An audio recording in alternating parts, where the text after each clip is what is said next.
네, 기도합니다. 하나님 아버지, 오늘도 이렇게 또 하나님의 말씀을 배우게 하셔서 감사합니다. 우리가 욥기서를 지금까지 쭉 배우고 있는데 욥기를 통해서 우리에게 주시는 신령한 진리를 깨닫게 해 주시옵소서.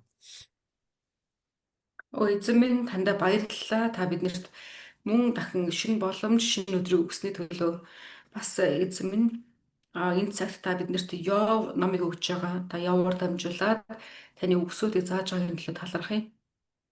네, 예수님의 이름으로 기도합나이다. Эзэн Есүсийн нэрээр талархан залбирлаа. 아멘. 아멘. 네. 통역은 생각하고 계속 나 혼자만 기도한 것 같아요. 죄송합니다. 네, 다 전달하셨나요? 네. 어, 대단하십니다. 자, 오늘은 욥기 14장 7절부터 보겠습니다. За өнөөдөр хэдүүлээ Йов номын 14-р бүлгийн 7-р эшлэлээр үзэж байгаа. 네, 욥기 14장 7절부터 15절까지는 인생의 허무함과 하나님께 대한 소망입니다. За Йов 14-ийн 7-оос 15 дахь хүртэл энэ агуулга болохоор чинь амьдралын талаарх хоосон зүйлсүүд болон эзэн рүү хандсан найдвар гэсэн ийм сэдв байна. 네, 7절부터 9절까지를 한번 읽어보겠습니다. За 7-оос 9-ийг хэдлээ уншия.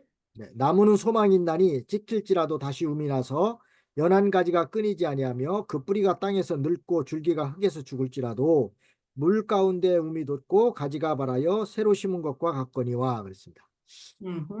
За огтлоход дахин соёолч нахианууд нь ургах устдахгүй байх найдвар бол модонд бий. Хэдийгээр түүний үндэстүүд газар доор хөгшөөрч хожуул нь хуурай хүрсэнд үхтэгч чийг мэдрэгдэх төдийдл тэрээр сайн ургаж ургамал бит мөчрөлдгөө. 아멘. 네, 이걸 보면요, 사람이 나무만 또 못하다는 뜻입니다. 사람이 나무. 나무는 소망이 있나니 그랬잖아요. 이 말씀을 보면은 우리 사람은 나무만 또 못하다는 뜻이라는 겁니다. За одоо хэдүүлээ энийг харах юм бол энэ тэр модны талаар ярьж байна тий. Модонд одоо тэр чийг өгөх юм бол ургах ийм найдвар модонд байдаг байгаа байхгүй. Гэтэл хүн харин яадаг гэхээр модны дайтаж гэсэн ийм найдвар байдаггүй гэсэн хүнд. 왜 그런가 하면은 나무는 찍힐지라도 다시 움이 나서 연한 가지가 끊이지 않는다고 그랬습니다.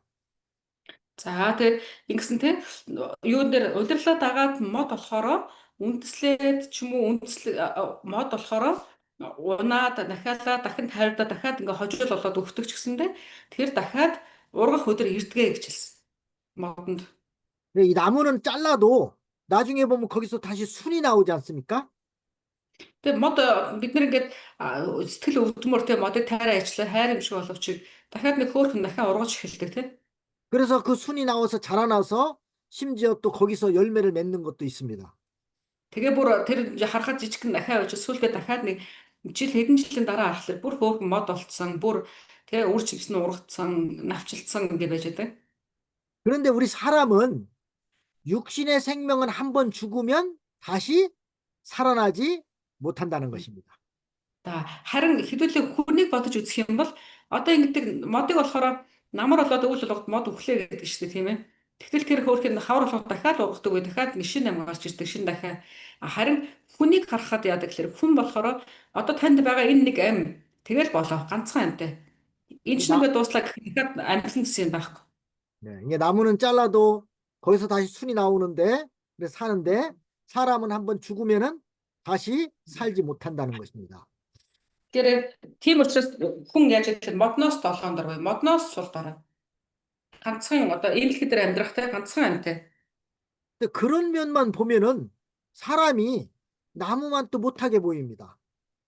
Тэгээд тийм учраас одоо юу гэхээр хүн өөрөө модыг тайрдаг боловч яг үнэндээ хүн өөрөө модноос одоо тийм дор байх чинь.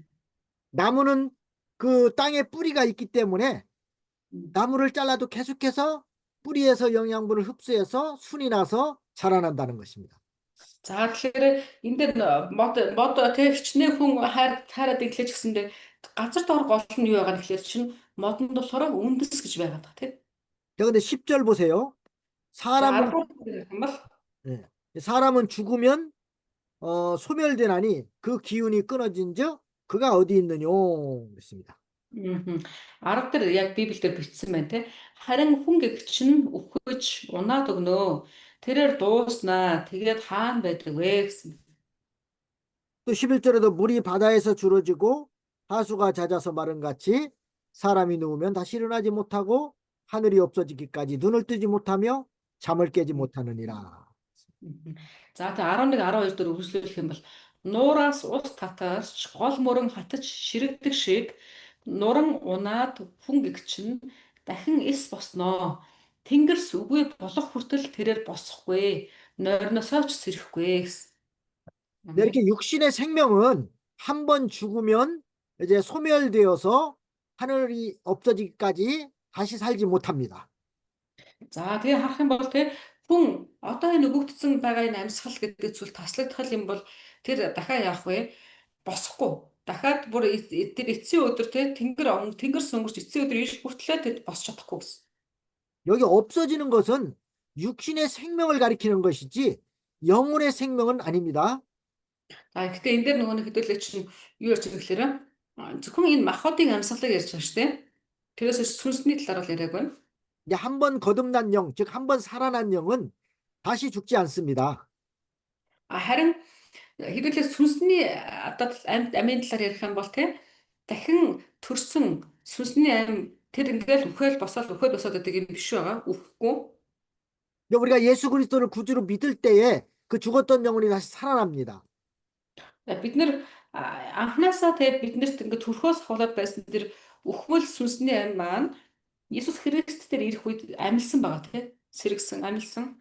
네, 그것을 바로 요한복음 3장 5절에 있는 말씀처럼 거듭난다는 것입니다. За тэрийг болохоор Библиэлд Иохан 3-ын 5 дээр юу гэж хэлсэн байгаа гэхээр дахин төрөлт гэж хэлсэн байна. 이렇게 거듭난 영은 이제 다시는 죽지 않습니다. Тэр дахин төрөлттэй амлсан сүнс тэр ингээд те үхэж сэрээд байдаг юм биш байгаа. Тэр бол ингээд дахиад ингээд үхэхгүй. 이제 사람이 죽는다고 해서 영혼까지 죽는 건 아닙니다. За тэгэхээр хүн үхэл гэдэг чинь одоо тэгэхээр энэ дээр саяны хэлсэнчлэн хүний үхэл гэж энэ чинь хэлж байгаа болохоор чинь сүнсийг нь бол хамруулаагүй ярьж байгаа шүү. 그러니까 육신만 죽어서 그 육체가 땅에 묻히는 것이지 영혼은 계속해서 하나님과 같이 살게 되는 것입니다. За тэгэхээр бид нэр мах бодороо үхдэг ч гэсэндээ сүнс нь харин бурхантайгаа хамт ингээд байж болно гэсэн. 근데 우리 육체가 이렇게 죽으면은 다시는 이제 살 수가 없다는 뜻으로 말한 것입니다. Тэгээ бид одоо саяны дээр хэлсэн ч тийм ээ бидний энэ мах бод нэг ялцралд орлоо гэхэд дахиж сэргээл те нөгөө нэг одоо дахиад шиг дахиад ургаад байдаг шиг сэргэхгүй. 그 13절에도 보면 주는 나를 음부에 감추시며 주의 진노가 쉴 때까지 나를 숨기시고 나를 위하여 기한을 정하시고 나를 기억하옵소서 그랬습니다. За 13 дээр ингэсэн байгаа. Өө та намайг үхсдийн оронд нуудагч болгоосэй. Уур хилэнгээ өнгөртөл та намайг хадгалаад та надад цаг товлон өгөөд намайг санаасай. 아멘. 여기 음부는 죽음이나 무덤을 가리킵니다. Энд дээр хэлж байгаа үхсдийн орон гэдэг нь болохоор ч нь болохоор юу одоо булш шүү дээ тийм ээ. булш үхэл булш гэдэг гэсэн утга. 그러니까 나를 음부에 감추시며 주의 진노가 쉴 때까지 나를 숨겨달라고 한 말이 바로 욥이 자기 고난이 너무 심하기 때문에 그 고난이 지나갈 때까지 그곳에 숨어 있기를 원했습니다. За тэгэнгүүт тэр яаж гэхээр Йовын одоо эдэлж байгаа тэр зовлон тэр тарчлаа нь ямар ингээд хүнд байгаа лээ. Тэрнийг харж байгаа гэхээр та намайг түрхэн ч гэсэн нуугаад уур хилэнгээ өнгөртөл намайг түр жоох ингээд амсар юу лээ жоохон амс хийлгэж өгөөсэй гэсэн ийм хүсэл байгаа даа тийм.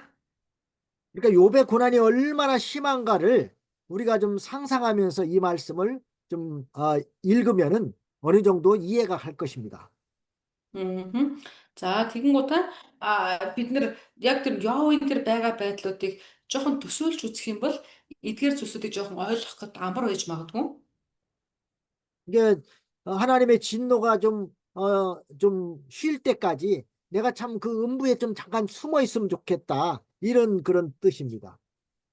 Өөрөөр хэлбэл энэ нь болохоор эзний энэ их уур хилэн энэ ихтэй одоо юу одоо энэ их ингээд нөгөө а өөрт нь мэдрэгдэж байгаа энэ тарчлаанууд нь жоохон ч эндээс хамаа жоохон ч нууж өгөөсэй гэсэн ийм сэтгэл зүй гэсэн. Тэрнээс биш одоо нөгөө уурлаад ч юм уу те ингээд байгаа утга бол биш гэсэн.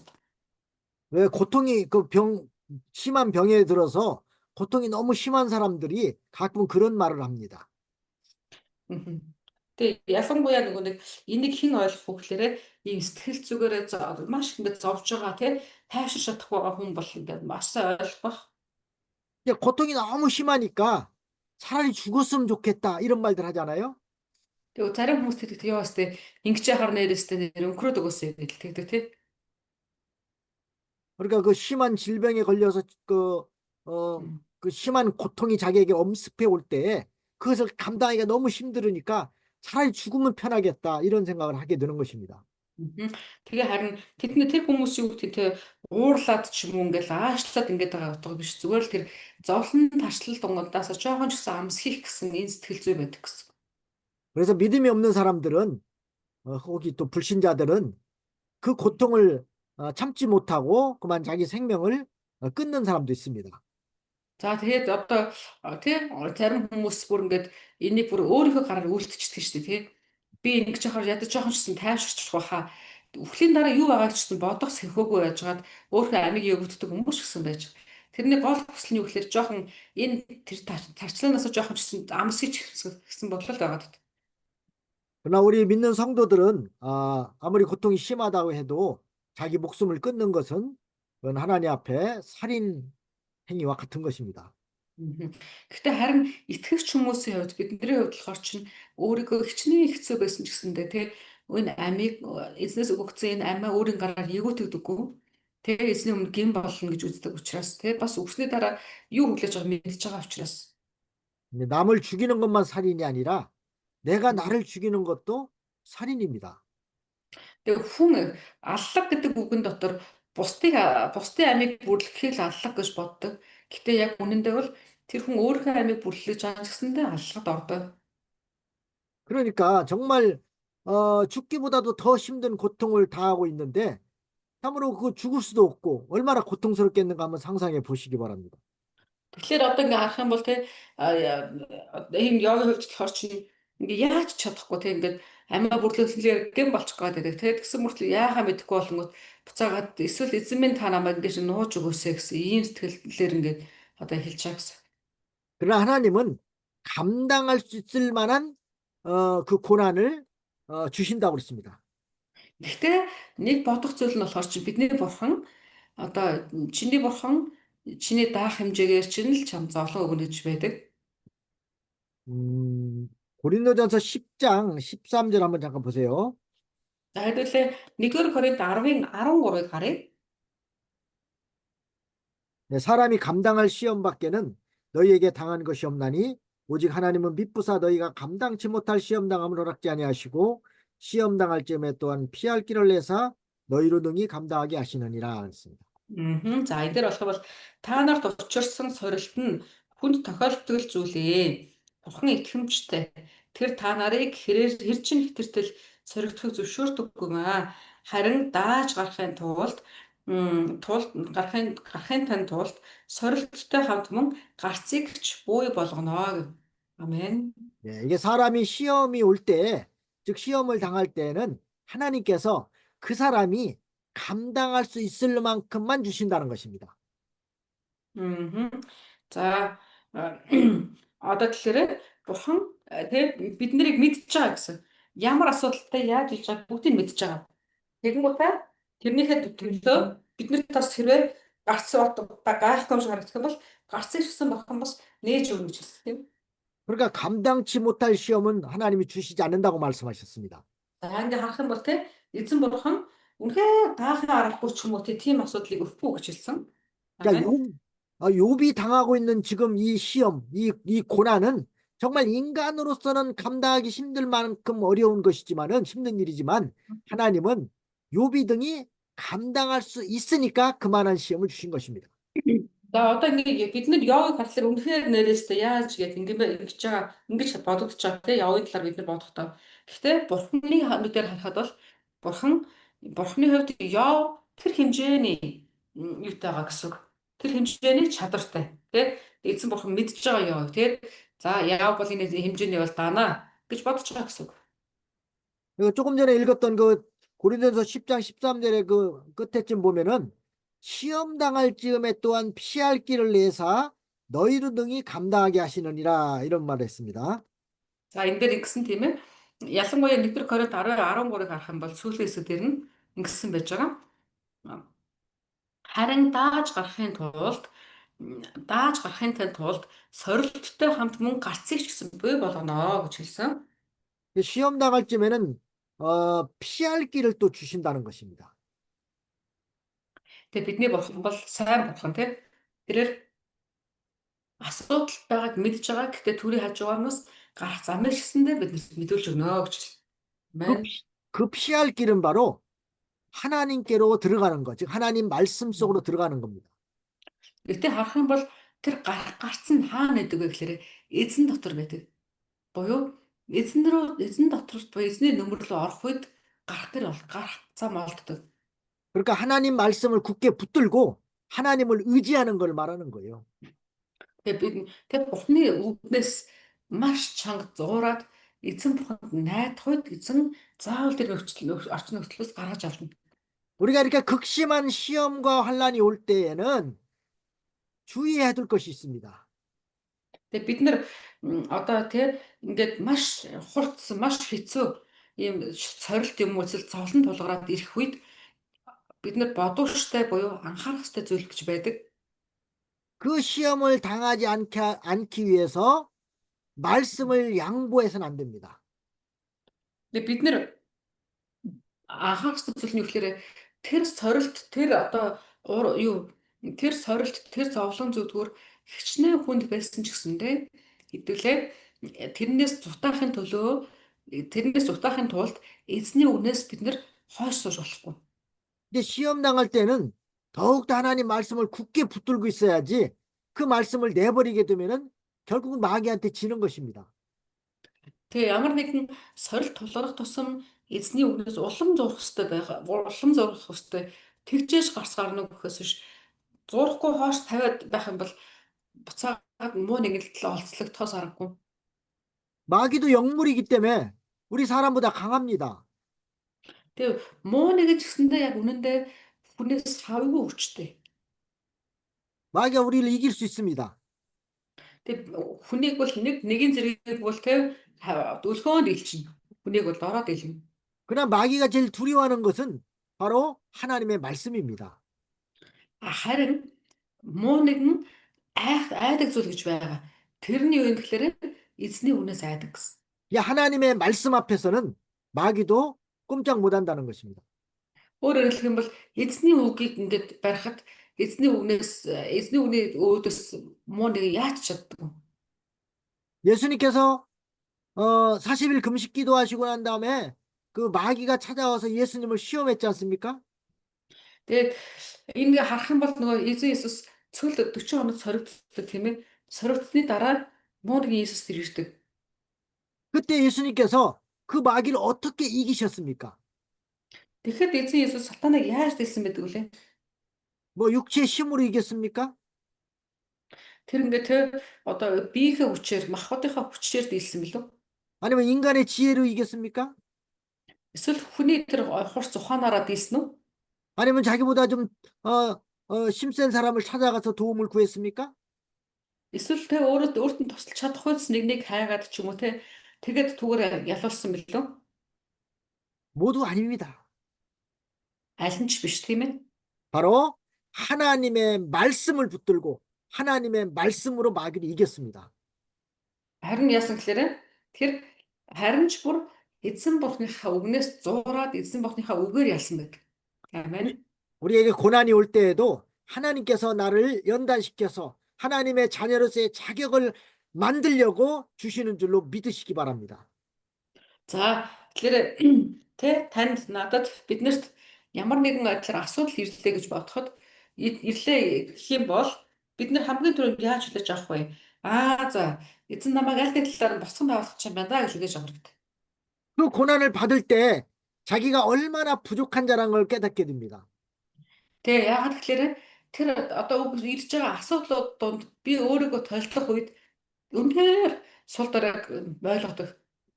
내가 또한 하나님 앞에 지은 죄가 생각나서 그 죄를 붙들고 회개할 수 있는 기회입니다.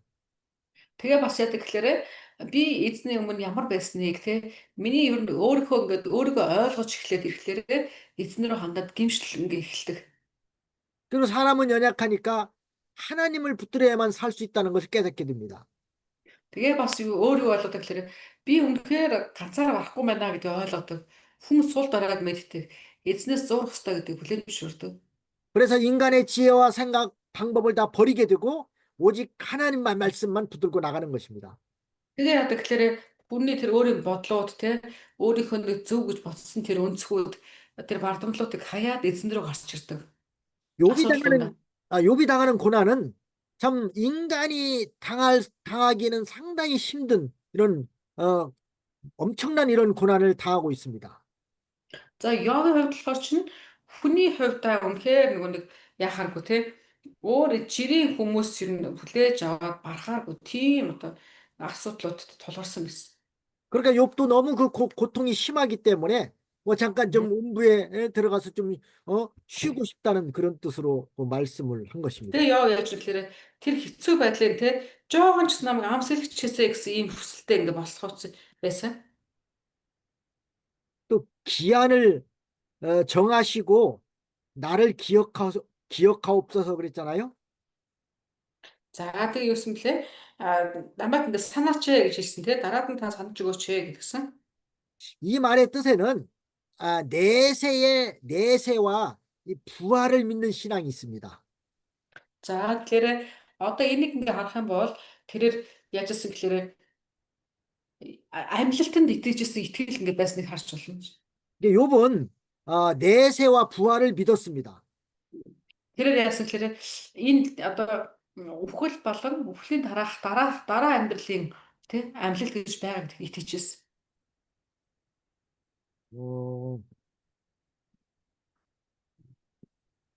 19장 25절 말씀부터 26절 한번 보겠습니다. 욥기 19장이요? 네, 욥기 19장. 25절, 26절. 네네. 내가 네. 알기에는 나의 구속자가 살아계시니 후일에 그가 땅 위에 서실 것이라. 나의 이 가죽 이것이 썩은 후에 내가 육체 밖에서 하나님을 보리라 그랬습니다. За энэ дээр болохоор Йовын Йов 19-ийн 25 26-д унших гэж байгаа байхгүй юу? Энэ дээр юу гэхээр Йовын итгэл нь энэ дээрээс дахиад гарч иж.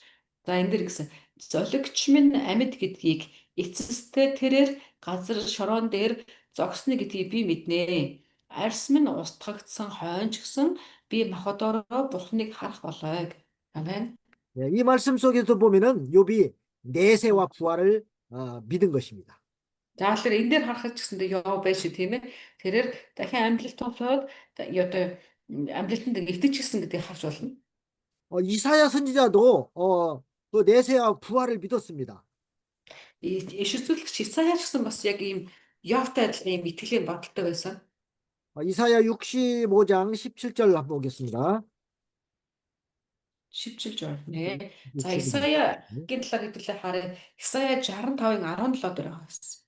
17절부터 20절까지 나와 있는데요. 보라 내가 새 하늘과 새 땅을 창조하니 이전 것은 기억되거나 마음에 생각나지 아니할 것이라. 너희는 나의 창조하는 것을 인하여 영원히 기뻐하며 즐거워할지어다. 보라 내가 새 예루살렘으로 즐거움을 창조하며 그 백성으로 기쁨을 삼고 내가 예루살렘으로 즐거워하며 나의 백성을 기뻐하리니 우는 소리와 부르짖는 소리가 그 가운데는 다시 들리지 않았고 거기는 날수가 많지 못하여 죽는 유아와 수완이 차지 못한 노인이 다시 없을 것이라. 곧 백세에 죽는 자가 이겠고 백세 못되어 죽는 자는 저주를 받은 것이라.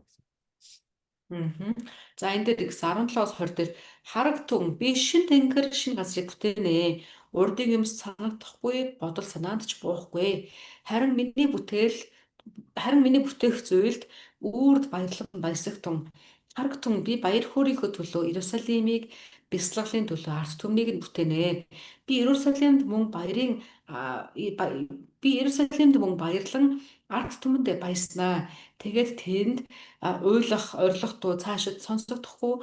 Тэнд цөөн хоногтой нялхсч өдрүүдээ гүйцээгээгүй ахмад хүнч байхгүй. 100 наслаад үгснийг нь залуугаараа гэж үзнэ. 100 хүрээд өргөцсөн нь мүгэлтэн гэж тооцогдноо. 아멘. 여기 이사야가 이렇게 말씀한 이 말씀은 바로 앞으로 예수님이 재림한 다음에 있을 천년왕국을 가리킨 겁니다. За одоо энэ Исаягийн хэлж байгаа энэ агуулга болохоор чинь эзэн Есүс дахин ирснийхээ дараа одоо байгуулагдах мянган жилийн хаанчлалын талаар ингэж хэлсэн гэсэн. 이 천년왕국 시대에는 뭐 우는 소리와 부르짖는 소리도 없고 또 날수가 차지 못해서 죽는 유아도 없고 수완이 차지 못한 노인도 없고 백세가 못 돼서 죽는 자가 있다면 그건 저주받은 것이다 이렇게 말하고 있습니다. За энэ дээр юу гэсэн бэ? Тэгсэн тийм ээ тэр эзэн Есүс ирсний дараа болохоор чинь тэнд өвдөн гэж байхгүй гэсэн. За тэгээд юу тэнд юу байхгүй гэсэн нэлхас чиж байхгүй өтлөсөн хүнч гэж байхгүй тий. 100 гутаа өдөө өнгөрөх юм бол өө залуугаараа штэ гэж ингэж яригдсан. 네, 그다음에 오늘 본문 14장 14절 말씀 보겠습니다. За өнөөдөр гэдлээ агуулга болоо 14-ийн Яв 14-ийн 14 дээр ишлэл болох чинь. 네, 사람이 죽으면 어찌 다시 살리까? 나는 나의 싸우는 모든 날 동안을 참고 놓이기를 기다렸나이다. За 14 дээр гэсэн хэрэг хүн өвгөл дахин тэрээр амьлах уу? Цэцлийнхээ бүх өдөрт халаа минь ир хүртэл би хүлээнэ. 네, 사람이 죽으면 어찌 다시 살릴까? 이 말은 부활에 대한 질문이잖아요. За одоо энэ Явын тарсын 14 гэжлээ 14-ийг харах. Энэ дээр асуулт явж байна тийм ээ. Амьлалтын талаар асуулт явж байж харж болно. 네, 앞으로 성도들이 죽은 후에 예수님께서 다시 재림할 때는 그때 이제 다시 부활하게 됩니다. За итгэлийн хувьд тийм ээ. Итгэлийн хувьд яаж вэ чи итгэвч хүмүүс энэ амьдрал дээр тий амьдарч байгаад одоо итгэвч хүмүүс энэ амьдрал дээр амьдарч байгаад яаж гэхээр дахин нойрсоо гэж бодоход эцний өдөр дахиад амьлна гэж хэлсэн. 우리 성도는 이렇게 죽어도 다시 사는 부활이 있습니다. За бидний хувьд тий итгэвч хүмүүсийн хувьд энэ дэлхий дээр өнгөрлөөжсөндөө дахин бидний өмнө амьлалтад ингээ хүлээж байгаа гэсэн. 부활의 소망이 있기 때문에 우리가 세상에서 여러 가지 어려움을 당하더라도 잘 참고 신앙생활 할 수 있는 것입니다.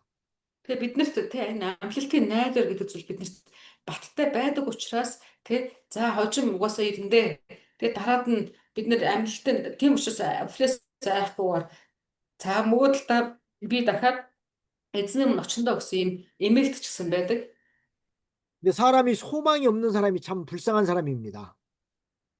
Тэгээ энэ дээр харах юм бол ер нь гэтээ бид нар тийм найдвар байгаад байна. Харин найдвар байхгүй хүмүүсгээ бодох юм бол маш өрөвдөлтэй. 세상에서 소망이 없다면 무슨 재미로 살 수가 있겠습니까? И хүн та бодоод үзэх юм бол энэ дэлхий дээр хүн найдвар байхгүй гэж бодох юм бол тэр хүн энэ дэлхий дээр юунд баярлаж юуруу тэмүүлж амьдрах вэ? 불신자들도 나름대로 세상에서 소망을 가지고 살아가고 있습니다. Тэгээ тийм учраас итгэх хүн болгон найдвар гэдэг зүйлийг ингээд өөрчлөх гэж хичээдэг. Тэр бүвэл итгэж биш хүмүүс ч гэсэндээ найдварыг ингээд хайгаад олох гэж хичээдэг. 뭐 예를 들어서 그 불신자들의 소망은 뭐 잘 사는 소망, 부자 되는 소망, 뭐 또 높은 지위에 올라가는 소망, 뭐 자녀들을 잘 가르치는 뭐 잘 되는 거 보는 소망, 뭐 이런 여러 가지 육신적인 것들입니다. Тэгэнгүүтээ хүмүүс өөрсдөө бүр найдвар байхгүйгээр дахиад найдварыг бий болгох гэж хичээдэг. Буюу итгэвч хүмүүсийн найдварууд нь юу гэдэг вүлээ? За нэг гайгүй амьдрч юмсан. За нэг тэг бүр өвтө сайн өсгч юмсан. За нэг тэг ингэч юмсан. За нэг бас нэг алуун тушаалд агчих юмсан гэсэн ийм их найдваруудаар дандаа ингэж хүмүүс хөглөгдөж амьдрдаг. 그러나 우리 성도의 소망은 뭐 세상 썩어질 육신의 소망이 아니라 앞으로 부활하여서 영원히 하나님과 같이 사는 소망이 있습니다. Харин итгэж хүмүүсийн хувьд ямар найдвар байдаг вэ? Тэгэхээр одоо тий бид нар хамгийн гол найдварыг хаана тавьдаг гэхээр энэ амьдралд нүд амьсныхаа дараа тавьдаг гэсэн. Дараах зүйлээр тавьж. 야, 근데 14절 보면은 나는 나의 싸우는 모든 날 동안을 참고 놓이기를 기다렸겠나이다 그랬습니다. Мгм. За тэгсээ 14-ийн дүүд Б ёслыг үзэх юм бол энэ дээр хэлсэн тийм ээ. Би энэ дэлхий дээр те би энэ дэлхий дээр зүтгэлийнхээ бүх өдөрт нь халаамын ирэх хүртэл би хүлээнэ гэж хэлсэн. 여기 나의 싸우는 모든 날이란 말은, 나의 싸우는 모든 날 동안이란 말은 이 세상에서 사는 기간을 가리킵니다. За энэ дээр зүтгэлийнхээ бүх өдөр гэж гарч чад. Зүтгэлийн бүх өдөр гэж юу гэж ингэнгүүт чинь энэ амьдрал дээр энэ дэлхий дээр амьдарч байгаа тэр он цагууд нь хэлж байгаа гэсэн.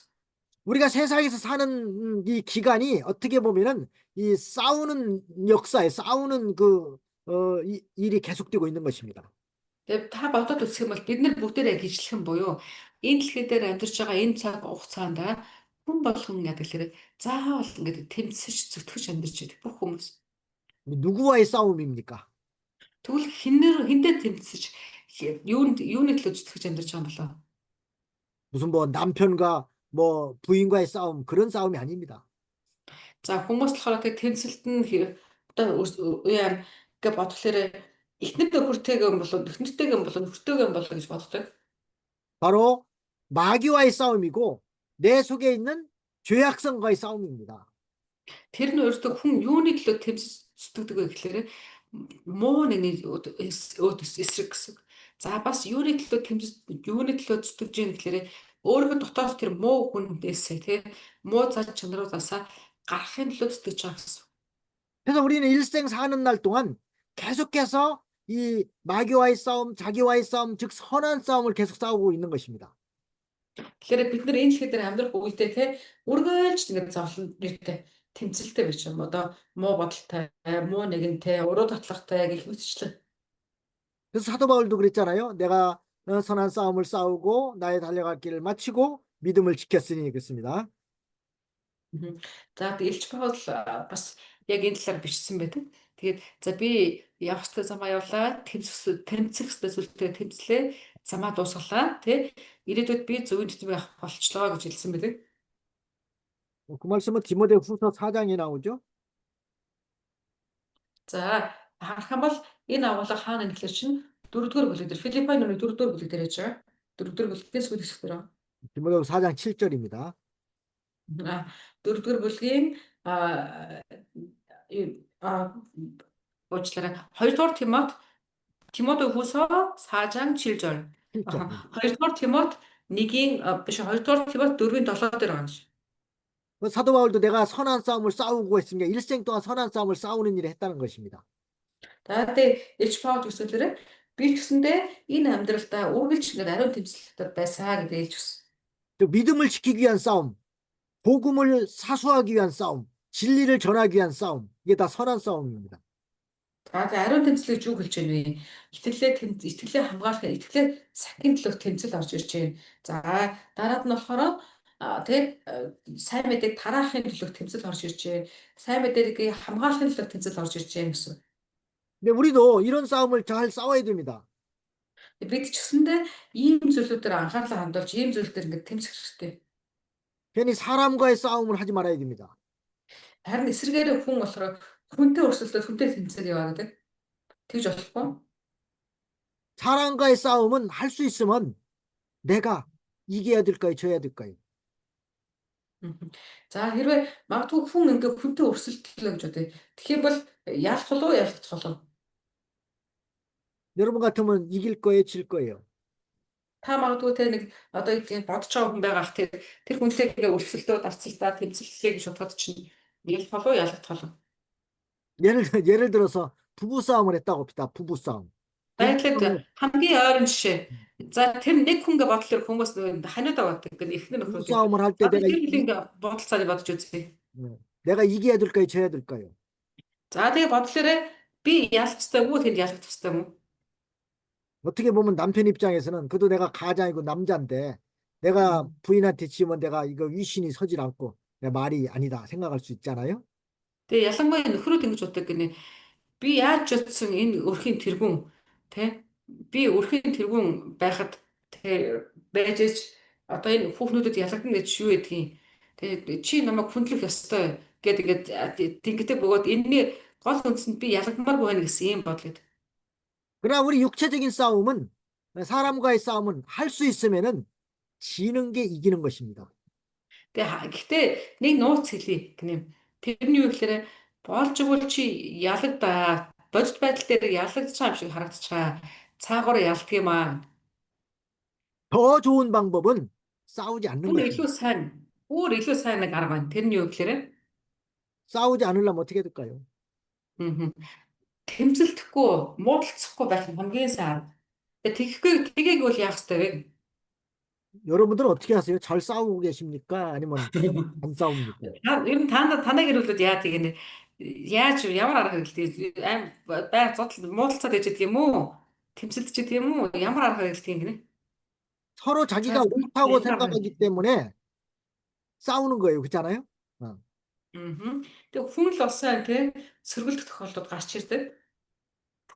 그러나 사실은 사람과의 싸움에서는 내가 양보하고 내가 져주는 것이 하나님 앞에 바른 자세입니다. За харин бид нэр бодох ёстой зүйл үлээ би эзний өмнө аль талаараа цаашаа явах вэ?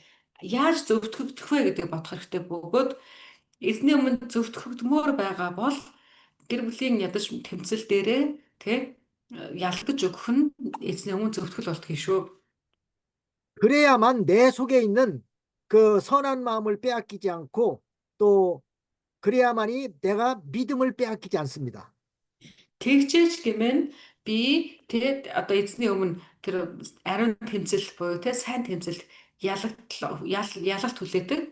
Бас өөрийнхөө тэр дотоод байгаа тэр цэвэр зүрх сэтгэлээ булаалгадаггүй. 설령 폭력적으로 싸워 이겼다 할지라도 그것은 음. 하나님 앞에 볼 때에는 진 것입니다. За магадгүй хүмүүс ингээд ялахын тулд хүч хүртэл хэрэгэлдэг.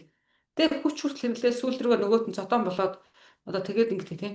Гэтэл ийм байдалд хүрээд хүчээр ч хамаагүй ингээд ялчлаа гэж бодъё. Гэтэ тэр хүн эзний өмнө ялагдаж болж өрдөг. 왜냐하면 싸우고 나면은 벌써 사람이 하나님과의 교통이 막히기 때문에 기도가 안 됩니다. Тэгээ хүнтэй сөргөлдөөд эхлэхээр сөргөлдөөд ирсэн үед яадаг гэхээр эзэнтэй харилцаан дээр сэв сууж эхэлдэг буюу залбирч чадхаа болж эхэлдэг. 뭐 여러분들은 싸울 일이 별로 없을 줄 알겠지만은 혹이나 싸우고 난 다음에 하나님 앞에 기도하려면 기도가 잘 됩니까? За та нар магадгүй нэг одоо хэрвээ муудалцдаггүй бол мэдэхгүй байх л та. Хэрвээ яагаад гэхээр хүн одоо ялангуяа эзнээс өгөгдсөн хүмүүс буюу эзний өмнө зогсоод амралт өгсөн хоёр хүн хоорондоо муудалцаад ирэхлээр эзэн рүү хандаад завшаах гэхээр тэр одоо болтгоо гэнэ. 그러니까 분을 내지 말아야 됩니다. 분. 분 때문에 싸워요. Тэгэхээр бид нэг ийм уур гэдэг зүйлийг ерөөсөө байлгаж болохгүй. 내가 참고 내가 져주면은 싸울 일이 없습니다. Эсрэгээр нь те би одоо хоёр биендээ хончлол, хоёр биендээ түшиг, хоёр биендээ хоншингээ бодох юм бол нөгөө хоншингээ бодлоор хүнд тэсэн за тэсээ дөнгөрий гэсэн л одоо мессеж орж ирнэ. 이렇게 육체적인 싸움에는 할 수 있으면 싸우지 말아야 되지만 영적인 싸움은 즉 선한 싸움이죠. 마귀와의 싸움, 자기와의 싸움은 계속해서 싸워나가야 됩니다. Гэтэ бид нар тарах юм бол бас байнга ингээд одоо тэмцэлэх хэрэгтэй зүйл байгаа. Буюу махбодороо та тэмцэлдэхгүй байх гэж хичээх хэрэгтэй. Харин сүнсний тэмцэлдээр бол байнга тэмцэлтэй байх гэж хичээх хэрэгтэй. 언제까지 싸워야 될까요? Хизээ хүртэл тэгвэл тэмцэлдэх хэрэгтэй сүнслэг тэмцэлээр. 바로 우리가 하나님 앞에 가는 날까지 부지런히 이 선한 싸움을 싸워야 됩니다. Бид нэр эзний өмнө очих өдөр бүртлээ тэр өдрийг хүртэл ямар ч залхууралгүй алхууралгүйгээр тэмцэлт ингээд дотор байх хэрэгтэй. 그런데 이렇게 나의 싸우는 모든 날 동안 참고 놓이기를 기다렸겠느냐 이 말이 고난과 죽음에서 놓이기를 기다린다는 뜻입니다. За одоо тэгэн гутаа харах юм бол тэрэн дээр гэсэн би хизээ хүртэл хүлээх юм бэ гэд ингэсэн юм агуулга гарсан. Энэ болохоор Йовын хувьд хэцүү байдал дотроо чимээ бүхэн байх гэдэг ингээд төвчээ хүлээж байгаа гэсэн. 근데 욥이 너무 고난이 심하기 때문에 이제는 그 고난에서 좀 놓였으면 좋겠다 이런 뜻으로서 말을 한 것입니다. За тэгээ Йовын хувьд болохоор чинь үнэхээр төвчлэн аргагүй.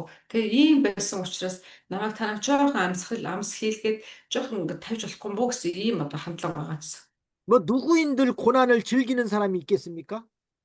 Тэгээ ер нь бол одоо ингээд те зовлон ирэнгүүт баярлдаг хүн гэж ер нь байхгүй шүү дээ тий. 다 힘들죠, 고난이. Тэгээ бүгд ингээд асуудалтай хэцүү байдаг. 그렇기 때문에 그런 심한 고난이 올 때에는 차라리 참 내가 죽어서 그 고난을 안 봤으면 좋겠다. 이런 생각을 누구든지 할 수 있는 것입니다. Мгм. Тэгээ тийм учраас бид нар яах ёстой гэхээр ийм хөө одоо тэмцлүүдээс болж өгвөл тэгээ зайлсхийх сүнслэг тэмцэлдэр харин зайлсхийхгүй байх гэдэг юм хоёр эсрэг тэсрэг зүйл төр илүү анхаарах ёстой гэсэн үг. 그래도 그럴 때에도 하나님을 원망하거나 불평하지 말고 하나님 앞에 힘써 기도함으로 그 고난을 잘 이길 수 있게 해달라고 기도해야 됩니다. Хэрвээ одоо яхаа аргагүй те тэмцэл дотор ирлээ гэхэд чинь бид нар яах ёстой гэхээр эзэн рүү хандаад залбирал дотор байх ёстой. За энэ тэмцлийг энэ зүйлийг ялахад туслаач гэсэн ийм зүйл байх ёстой. 네, 그다음 15절 말씀 보겠습니다. За эдлээ 15 дахь ишлэгийг харъя. 네, 주께서는 나를 부르셨겠고 나는 대답하였겠나이다. 주께서는 주의 손으로 지으신 것을 아껴 보셨겠나이다. 그랬습니다. За 15 дээрээс та дуудах бөгөөд танд би хариулнаа. Та мутрынхаа бүтээл рүү тэмүүлэг болно гэсэн. Амен. 네, 이렇게 주께서는 나를 부르셨댔고 하는 말은 하나님이 부활시킬 것을 가리킨 것입니다. Мгм. За энэ дээр та дуудах бол дууднаа гэж хэлж байгаа энэ агуулга болохоор чинь эзэн намайг дууднаа гэсэн утгыг хэлчихсэн. Эзэн та намайг дуудах өдөр гэсэн. 또 나는 대답하였겠나이다 이 말도 부활을 해서 하나님과 교통할 것을 가리킨 것입니다. За дараад нь болохоор гэсэн те танд би хариулнаа гэж хэлсэн. Энэ болохоор эзэн өөрийг нь энэ дэлхийгээс дуудах үед тэр ч гэсэндээ эзний өмнө зогсоод буюу дахин амьлаад түүнтэй ярилцсна гэдэг хэлж байна. 그러니까 이제 욥이 그런 그 극심한 고난을 이제 당하는 중에 이제 죽게 되면은 하나님께서는 나를 부활시켜 주실 것이고 나도 이제 하나님과 부활해서 하나님과 교통하게 될 것이라는 그런 소망을 가진 것입니다. Тэгээ өөрөөр хэлбэл те олон донд эзэн магадгүй эзний яваарэ гэсэн газарлаа нь яваад тэр дунд очоод олон асуудалтай тулгарч болох ч гэсэндээ эзэн эзэн дуудлаа гэхэд чинь би эзний өмнө очоод авралт болно гэсэн итгэл түндгээ байх. 그리고 여기 주께서는 주의 손으로 지으신 것을 아껴 보셨겠나이다 그랬는데 주의 손으로 지으신 것은 바로 욥의 몸을 가리키는 겁니다. Яг мөсөний 15-р 말씀인가요? 15절 하반절을 보면. 예. 네. За 15-ийн сүүлийн хэсгийг харах юм бол хэлсэн. Та мутрынхаа бүтээл рүү гэсэн тийм мутрынхаа бүтээл эдний үйлчлэлээр өөрийг нь хэлж байгаа гэсэн.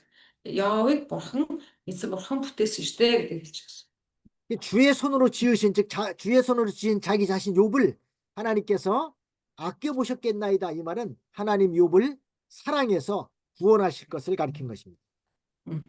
За тэгээ ялангуяа те юун дээр та юу бүтээл рүү тэмүүлэх болно гэсэн мэсэн. Энийг харах юм бол эзэн бурхан Явыг одоо дахин одоо эзэн бурхан ер нь бол Явыг маш ингээд нандинж яадаг гэсэн хэлж өгч. 욥은 자기가 죽더라도 하나님께서 자기를 부활시키는 걸 믿었고 또 하나님이 자기를 사랑해서 구원해 주실 것을 믿은 것입니다. За Явыг болохоор чинь одоо ингээд нэг бурхан биеийн хэцүү байгаад эзний өмнө нүд аних өдөр ирж магадгүй. Гэхдээ тэгсэн ч гэсэндээ эзний өмнө би дахин амьлаад баяр хөөртэй байх болно гэдэг мэдчихсэн гэсэн. 자, 우리도 만약에 지금 죽더라도 하나님께서 나를 구원해 주실 것을 믿습니까? Одоо танаас нэг асуулт асууя. Та магадгүй яг одоо ингээд эзэн танд авах гэж хөөдөрлөж байгаа. Тэгвэл та дахин амьлна гэдэгт итгэж байна уу? 아멘. 그렇죠. 예, 우리도 내가 지금 죽더라도 하나님은 분명히 나를 구원해 주신다는 그런 확실한 믿음이 있어야 된다. Тэгэхээр та тэгээ би одоо ингээд амиа таслагдсан байсан ч гэсэндээ эзэн намайг заавал аврах болно гэсэн ийм бат итгэл заавал байх хэрэгтэй. 사람이 구원받는 것은 어떤 착한 행위로 말미암아 구원받는 게 아니라 나의 죄를 씻겨주기 위해서 십자가에서 피 흘려주신 예수 그리스도를 믿음으로만 구원받는 것입니다. За бид нэр те аврал авах гэдэг зүйл эзэн яриадах вэ. Тэгмэд чинь одоо эзэн өөрөө түүнийг хийж өгдөг гэдгийг хэлж өгч. 이것을 우리가 분명히 알아야 돼요. Тэгэхээр бид нар тодорхой бүр мэдэх хэрэгтэй. 많은 사람들이 아직도 내가 어떤 착한 일을 해야만 구원받아 천국 가는 줄 알고 있는 사람이 있습니다. Одоо ихэнх хүмүүсийг харах юм бол яаж ирлээ дийлэхдээ би буруу юм хийсэн байж болно. Гэхдээ буцаагаад сайн үйл үлдээч юм буюу үлдчихвэл буцаагаад ингээд нөгөөх нь баг ингээд нэмэх асах хойш ингээд устдаа гэж боддог. 그러나 나의 죄를 씻겨주기 위해서 십자가에서 피 흘려주신 예수 그리스도를 믿지 않는다면은 어떠한 내가 인간의 착한 일을 했다 할지라도 구원받지 못하는 것입니다. За гэхдээ хүн хичнээн тийм бодолтой байсан ч гэсэндээ тийм ээ та ямар нөхцөл байдал дээр эзнийг яаж байдалтайгаар ингэж хэлсэн бэ гэхээр өөртөө дүгнэлт хийж өгөх хэрэгтэй. 이 구원의 확신을 성도들에게 잘 가르쳐야 됩니다. Тэгэхээр бид нэр энэ авралын баталгаа гэдэг зүйлийг итгэж нарт маш ойлгуулж зааж өгөх хэрэгтэй. 이게 어떤 목사님도 교회에서 지금 죽어도 천국 갈 수 있는 사람 손 들어보라니까 손 못 드는 사람도 있더라는 거예요. За нэг өнгө пастор одоо сүмээсээ тэгчихсэн гэнэ. Одоо та нарын амийг аавна гэвэл те та нар тэнгэрийн улсад мөнхийн ажил орно гэж бодож итгэж байгаа хүмүүс нь гараар өг гэсэн. 손을 들지 못한 사람은 왜 손을 들지 못했을까요? Тэгээд одоо тэр дунд харж исэн чинь гараа өргөж чадахгүй хүмүүс ч гэсэн байсан. Тэгвэл тэр хүмүүс яагаад тэгээд гараа өргөхгүй байсан юм болов? 아마도 이 사람은 예수 그리스도를 믿음으로 구원받는다는 그 천국 간다는 확신이 없었을 것입니다. Тэгээд магадгүй нөгөө нэг тэг хүмүүс тэр итгэлтэй холбоотой те аврал дээр нь аврал үнээр байгаа гэдэгт итгэхгүй байсан байж магадгүй. 내가 지은 죄, 내가 지은 죄만 생각하면은 어떻게 나 같은 죄인이 천국에 갈 수 있을까 이런 생각을 했을 것입니다. Тэг хүмүүс юу ч боддог лээ. Би ийм юм хийсэн чи явахгүй ах уу тэнгэрийн улс руу. Бас хүмүүс өдөрдөг чи ийм байж чи яаж мөхөөс орох вэ гэх. 그렇죠. 내가 지은 죄만 보면 나는 절대 천국 갈 수 없습니다. 하지만 그 죄를 용서해 주기 위해서 예수님이 십자가에 피 흘려 주셨다는 것입니다. Гэхдээ яг үүндээ бид нэр өөрсдөө болохоор гайгүй өрөөлөг болохоор хэцүү хүнд гинтэн ингээд өгдөг. Гэтэл яг үүндээ эзэн Есүс бүх хүмүүсийн асуудлын төлөө ирсэн гэдэг. 그러니까 누구든지 예수님을 믿기만 하면은 천국에 간다는 확신을 심어줘야 됩니다. Тэгээ тийм учраас бид нэр тийм учраас их багхгүй хинч байсан Есүс итгэх юм бол мөнхөө ус орох боломжтой гэдэг дамжуулж хэрэгтэй. 네, 잠깐 쉬었다 하겠습니다. 10분 동안. 쉬었다 하겠다고요. За манайхан түр амарч байгаа буцаад оръё. 네. 4시 12분에 시작하겠습니다. За 3:12-д орно шүү манайхаа.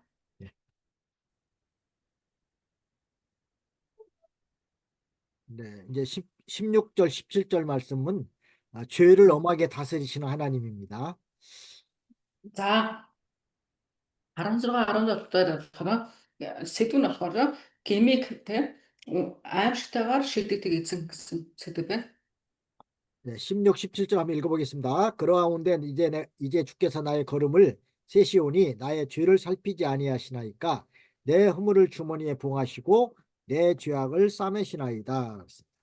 За тэгээд 16 17 дээр гэсэн. Одоо та алхам бүрийг минь эс тоолж та нүглийг минь үл харна. Гэвд үйлдэлүүд минь таны шуудаа дотор лацдуулж хилэнцгийг минь та халахлаасай.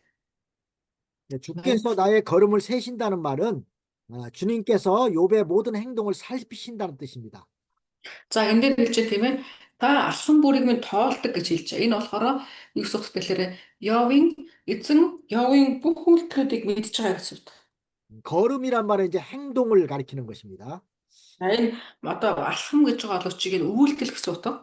네, 하나님은 우리의 모든 행동을 다 보고 계시는 분입니다. Эзэн бурхан бидний бүх үйлдэлийг харж байгаа. 이스라엘 백성들이 애굽에서 종살이할 때 그 애굽 사람들의 너무 심한 그 학대로 인해서 부르짖을 때 하나님은 그 고통을 다 보시고 다 들으셨습니다. Тэгээ Израилийн ард түмэн те Египтэд өөрсдийг нь хинж харахгүй юм шиг боловч тэд нэр эзэн рүүгээ хашгирч исэн. Бурхан харин тэдний бүх зүйлийг мэдчихсэн гэсэн. 그래서 하나님께서 이제 그 이스라엘 백성들의 그 고통을 다 살피시고 이제 구원하시려고 이제 내려오셨다고 그랬습니다. За тэгэн гутаа бурхан хараад тэг бүгдийг мэдчихсэн учраас тэнийг аврахын тулд бууж ирлээ гэсэн байдаг.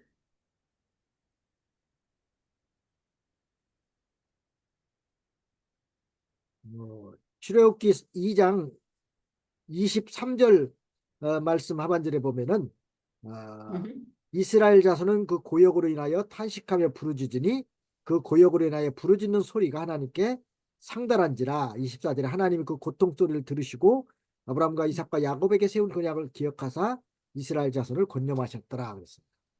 За гэтэл номын 2-ын 23-ын Б 24-ыг харах юм бол ийм агуулга байгаа. Боолчлоос болж тусламж гуйсан тэдний хашгираа бурханд хүрлээ.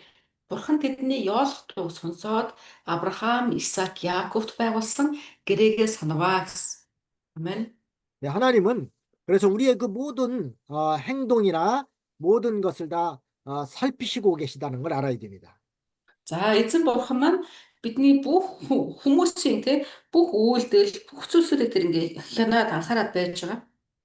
그러니까 우리가 말에나 행동에 있어서 항상 하나님께서 보고 계시다는 걸 알고 항상 삼가 조심하는 생활을 해야 됩니다.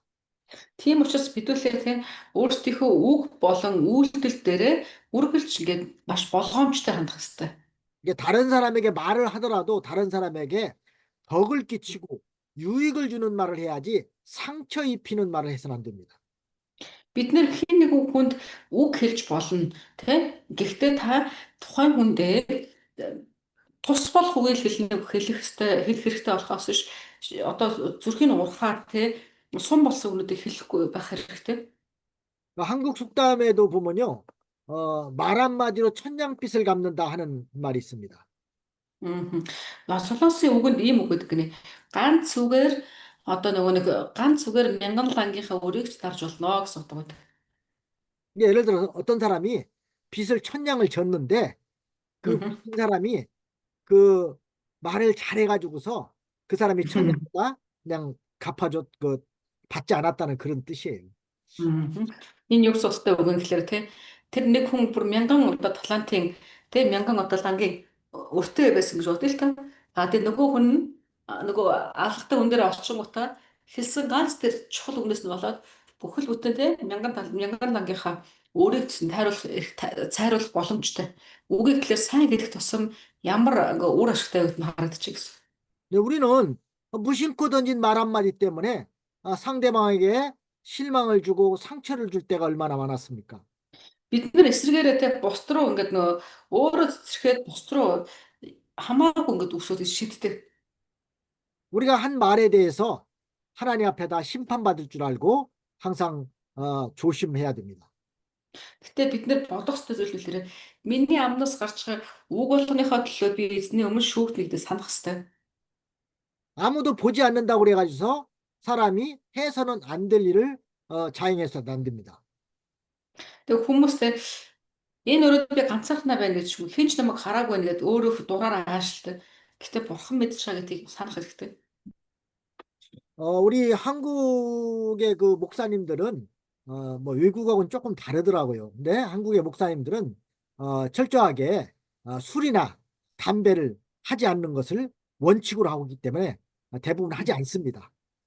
Тэгээ ерөнхийдөө одоо ингээ харах юм бол газрын хүмүүс тухайн хүмүүсийн бодлого нь өөр өдөг тэгэхээр тэгээ солонгосын жишээлх юм бол одоо итгэгч нар солонгосын хончлуудыг харах юм бол тэд нэр арх болон тамхины тал дээр маш тийм нэг хатуу гэх юм уу яагаад хэрэглэхгүй гэсэн ийм хандлагатай байдаг.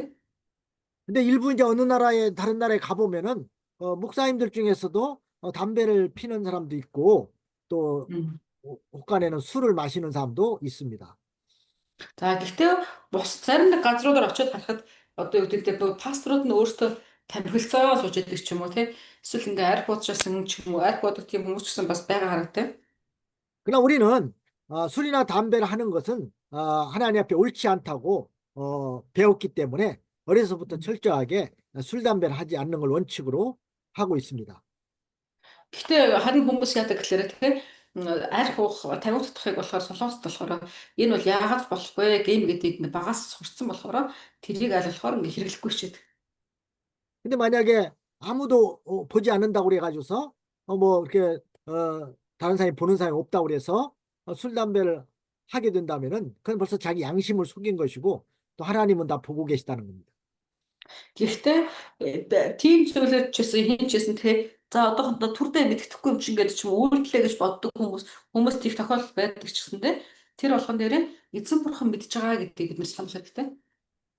술을 마시지 않는 것은 성경에 술 취하지 말라는 그 확실한 근거가 있습니다. За тэгээ арх буухтал дээр болохоор чинь Библиэлд байдаг те архинд бүү согтуур гэсэн үг хүртэл байж байгаа. 근데 담배를 피지 말라는 거 성경에 뭐 확실한 그 말은 없습니다. Тэгэхээр тамхины талаар болохоор бити тамхины дараа гэсэн үг бол байхгүй. Би 당시에 담배 없었던 거 아니에요, 목사님? 예수님 당시에는 아마 없었을 거예요. 음. 음. 티. 네. 커피도 없었고. 그때 뭐 담배가 무슨 뭐 콜럼버스가 뭐 신대륙을 발견할 때 그때 물에 붙어 뭐 했다는 그런 말이 있어요. 그러니까 예수님 당시엔 당연히 없었겠죠. Мгм. Яг хоо тухайн үедээ болохоор ч тийм магадгүй нөгөө тамхины талаар таних тийм гэдэг зүйл байхгүйсэн л ах л та. Колумбус гаралтай гэж үздэг юм. 그런데 그건 사실 유익이 없고 담배는 쉽게 말해서 유익이 없고 또 다른 사람에게 덕이 되지 않고 또 자기 건강에도 아주 무익하기 때문에 그것을 하지 않는 것을 원칙으로 하고 있습니다. Тэгэхээр бид нар яг бүгдээрээ аа иймэрхүү зүйл дээр те эзний өмнө бол зүйл нь юу вэ? Буруу хэл нь юу вэ гэдэг дээр бид нар анхаарах хэрэгтэй. 그리고 또 성경에 보면은 양식이 아닌 것을 위하여 배부르게 하지 말라는 말이 있어요.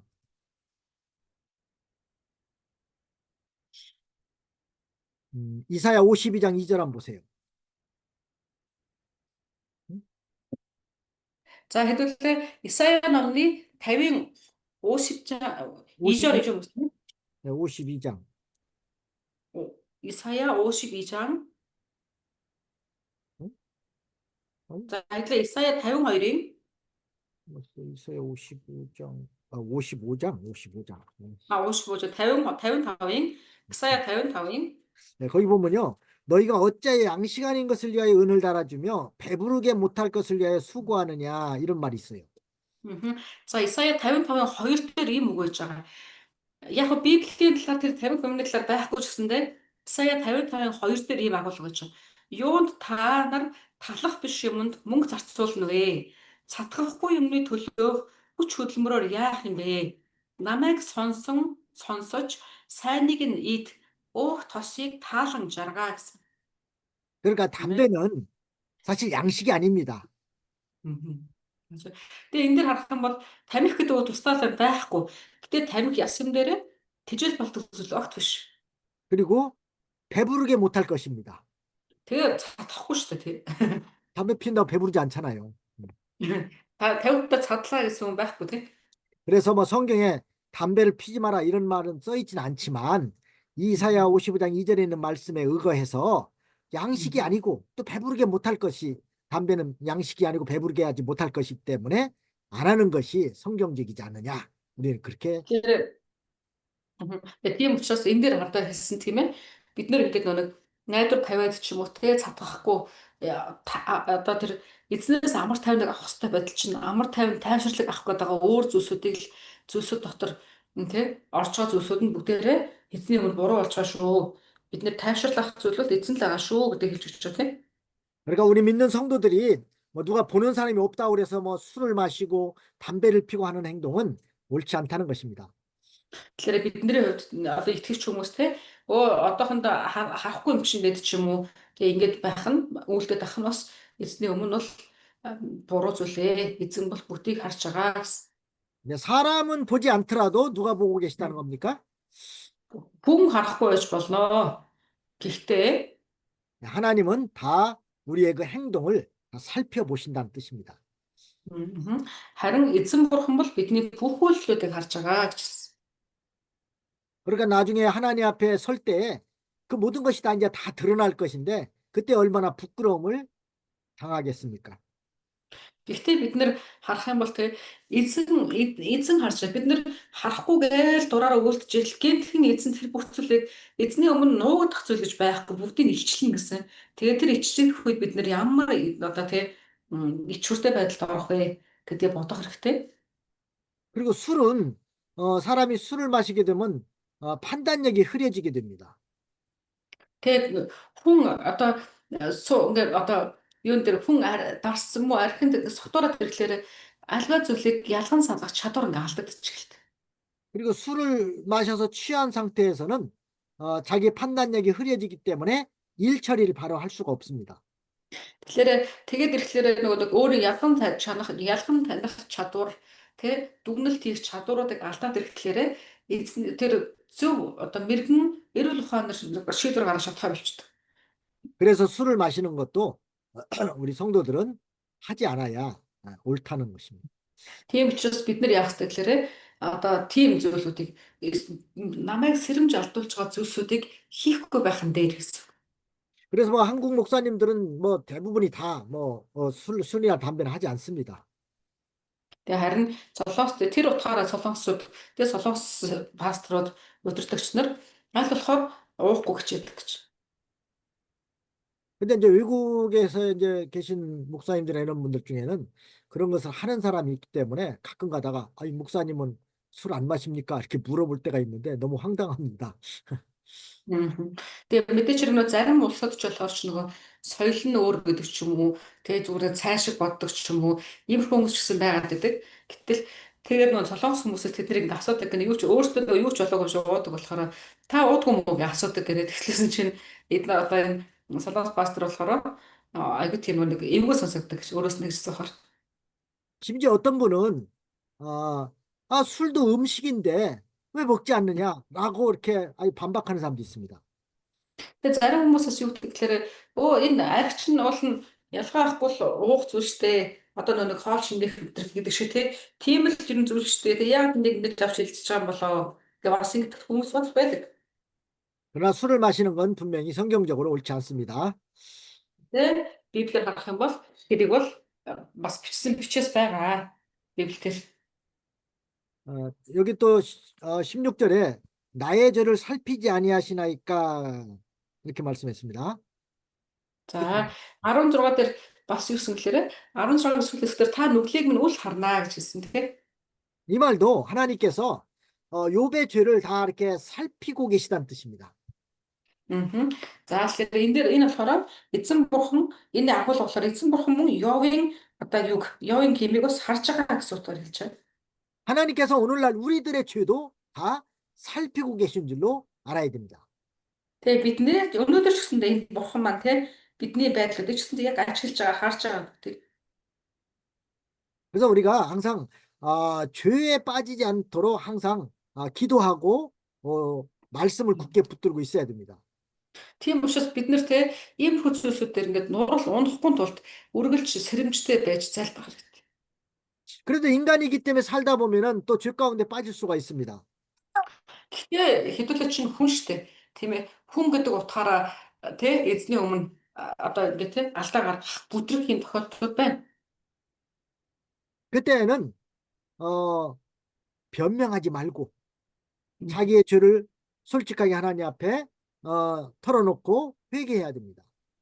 Тэгээ тэгвэл тэр үед нь бид нар яах ёстой вэ?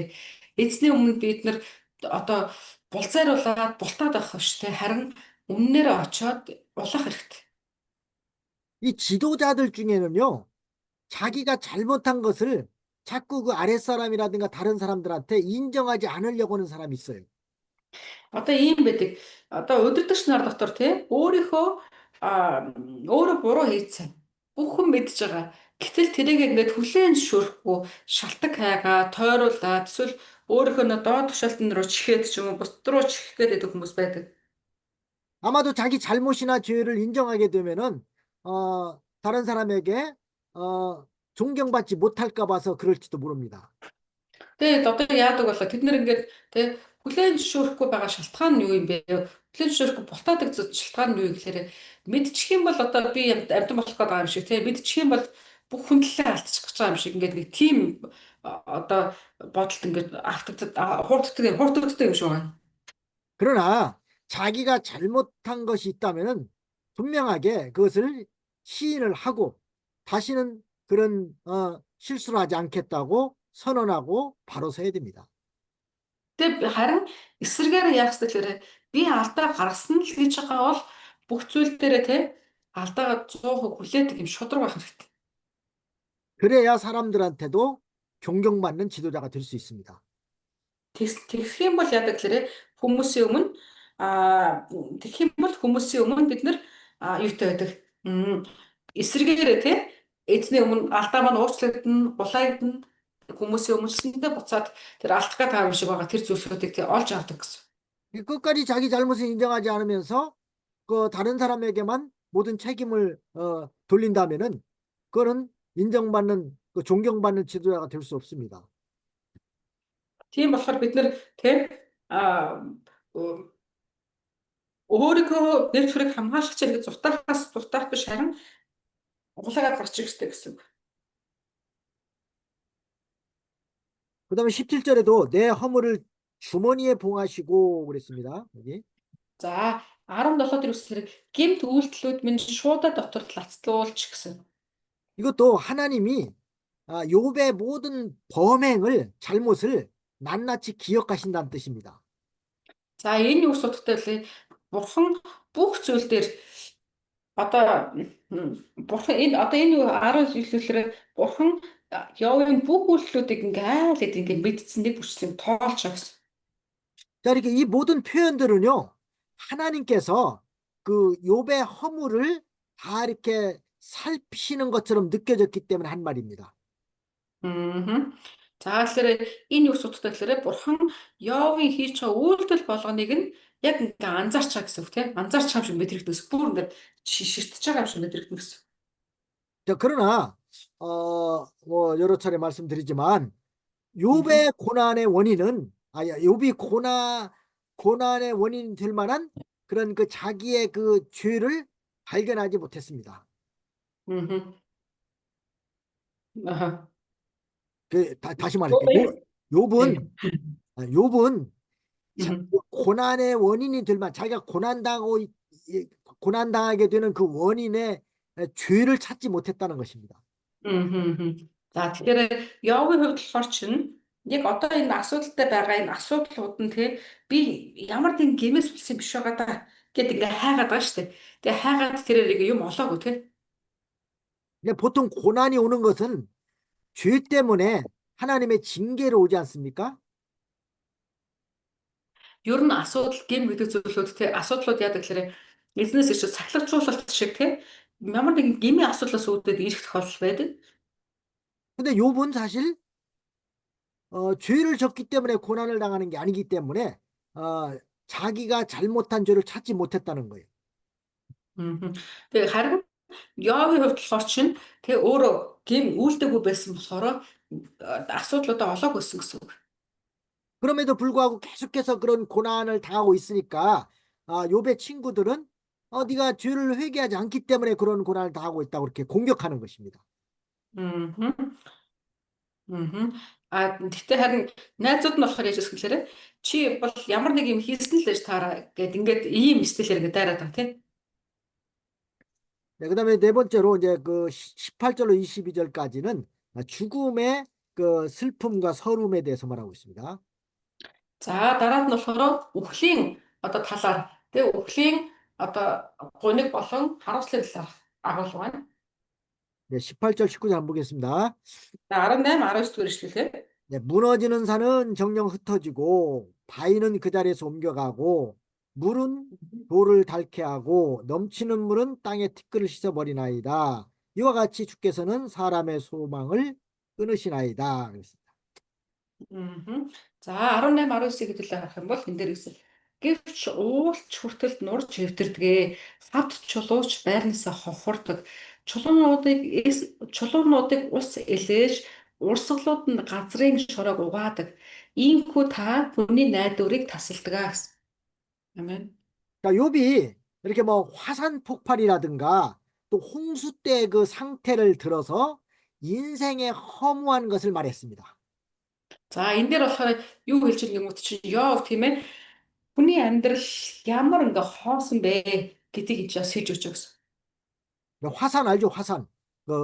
막 불이 네. 산에서 이렇게 막 폭발한 산이죠. 그렇죠. 예, 그 네. 화산이에요.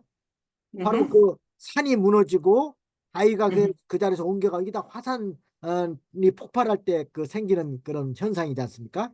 Мгм. За одоо энэ 19 эхэн дээр байгаа уулч хүртэл нурж эвдэрдэг гэж байгаа тийм. Одоо жишээлбэл энэ дээр юу хэлж ин гэхэлж нөө хатуу тийм.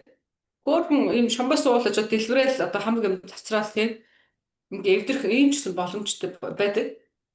또 홍수가 날 때에도 역시 뭐 산이 무너지고 또 돌이 그 막 옮겨가고 뭐 다 물이 땅을 쓸어가고 이런 현상이 나타납니다. Мгм. За тэгээ бас тэрнээс гадна яадаг гэхээр ямар нэгэн байдлаар үер боллоо гэж бодоход чинь яг энэ дээр гарч ийм үйлдэлүүд гар болдог тийм ээ. Аль хэдийн шороо ичснэн усыг ингээд дийлэх юм шиг боловч яг үер болох үед урсгаддаг. 그러니까 그처럼 주께서 사람의 소망을 끊으시면 그것을 막을 자가 없다는 것입니다.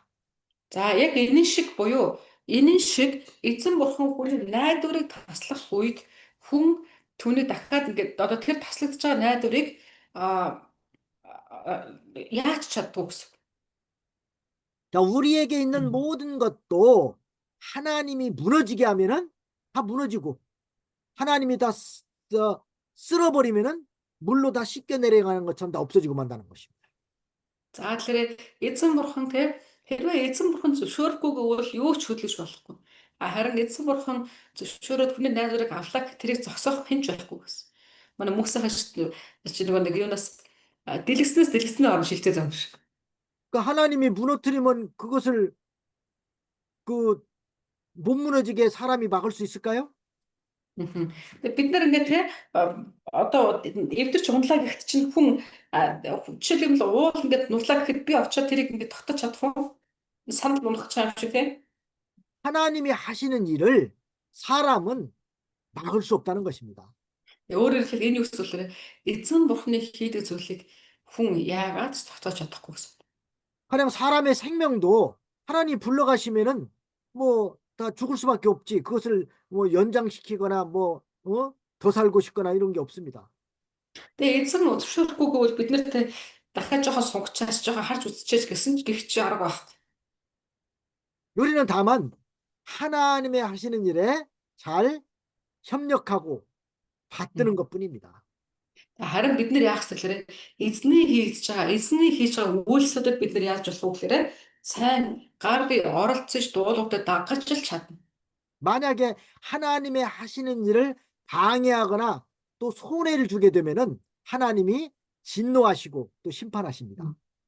Эсвэргээр тий бид нар эзний үйлсийг өмнө зогсоод хаах гэж зогсчихсоо тий одоо хохирол учруулах гэдэг ч юм уу эсэргүүцэд ингэх юм бол яах вэ? Эзэнд хэнж цаад болохгүй учраас хүн өөрөө л хохирно гэсэн. 교회도 하나님이 세우신 집이기 때문에 사람이 하나님의 교회에 손해를 주거나 또 상처를 입히게 되면은 하나님이 기뻐하지 않습니다. Тэгээд чуулган ч гэсэн ялгаа байхгүй. Чуулган бол зүгээр нэг байшин биш чуулган бол эзний гэр тий. Эзний гэр дотор хэн нэгэн хурч ирээд тэр гэрийг нураач ч юм уу тэр гэрийг ямар нэгэн байдлаараа тий одоо нааш цааш нь болголоо гэхэд эзэн одоо болголоо гэхэд хүн өөрөө л хохирно гэхөөс ш бурхан хохирол амсаад байхгүй. 근데 우리는 어떻게 하든지 하나님의 교회가 잘 세워져 나갈 수 있도록 내 모든 것을 거기에다가 다 투자하고 다 힘쓰고 노력해야 됩니다. Тэгэхээр бид нар тийм учраас хэрвээ би эзний үйл хэрэгт оролцох бор болсон гэх юм бол хүчээд ажиллаад талархалтайгаар тийш оролцох нь их чухал. 내 개인의 집보다 하나님의 교회가 더 잘 세워져 나가기를 힘써야 돼요. Тэгэхээр тэр нь юу гэдэг те надад таалагдахгүй байна. Миний бодолтой нийцэхгүй байна гэдэр гэх биш. Зүгээр эзний ажил. Би эзний ажлыг ингээд хүлээж аваад хийх ёстой.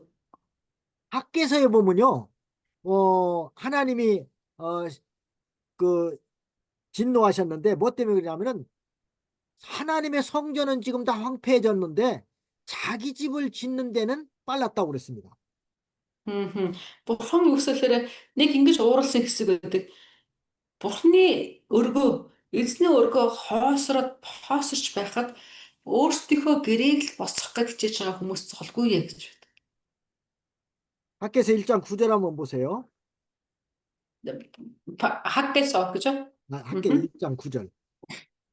학개서 1장 1장 9절. 네. 학가이 해둘래 학가이 네긴 유씨 가래. 거기 보면 너희가 많은 것을 받았으나 도리어 적었고 너희가 그것을 집으로 가져갔으나 내가 불어버렸느니라. 나 만군의 여호와가 말하노라. 이것이 무슨 연고뇨? 내 집은 황무하였을 때 너희는 각각 자기 집에 빨랐음이니라. Та нар ихийг хүлээсэн боловч өчүүхэн л ирсэн. Та нар гэр руугаа зөөхөд би түүнийг чинь хийсгсэн. Яагаад төв төмдийн эзэн тунхаглах нь яагаад гэвэл та нар цөмөөр өөр өөрийн гэрлөө гүйлдэж байхад миний өргөө эзэхий хоосон байна гэж хэлсэн. 이제 하나님의 집은 다 황무한데 자기 집 짓는 일은 아주 지금 부지런히 열심히 하고 있다는 뜻입니다. Өөрөөр хэлэх юм бол энэ агуулга тийм эзний өргөө хоосорцсон байж ат чинь хүн болгон өөрсдийнхөө амьдрах гэж байгаа хоноглох тэр гэрүүдээ барих гэж завгүй цаашаа гүйцэжсэн гэж. 그리고 학교에서 1장 2절 3절 2절 1장 2절부터 한번 보겠습니다.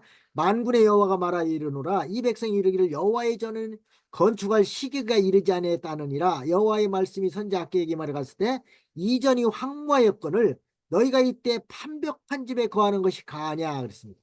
4절까지. Аа. Аха. За тэгээ энэ дахиад энэ дээр их чинь Хаггай 1-ийн 2-оос 4 дээр ингэсэн. Түг түмдийн эзэн ингэж ялдаж байна. Энэ ард түмэн цаг нь болоогүй. Эзний өргөг барих цаг нь болоочгүй. Цаг нь ч болоогүй гэж хэлдэг.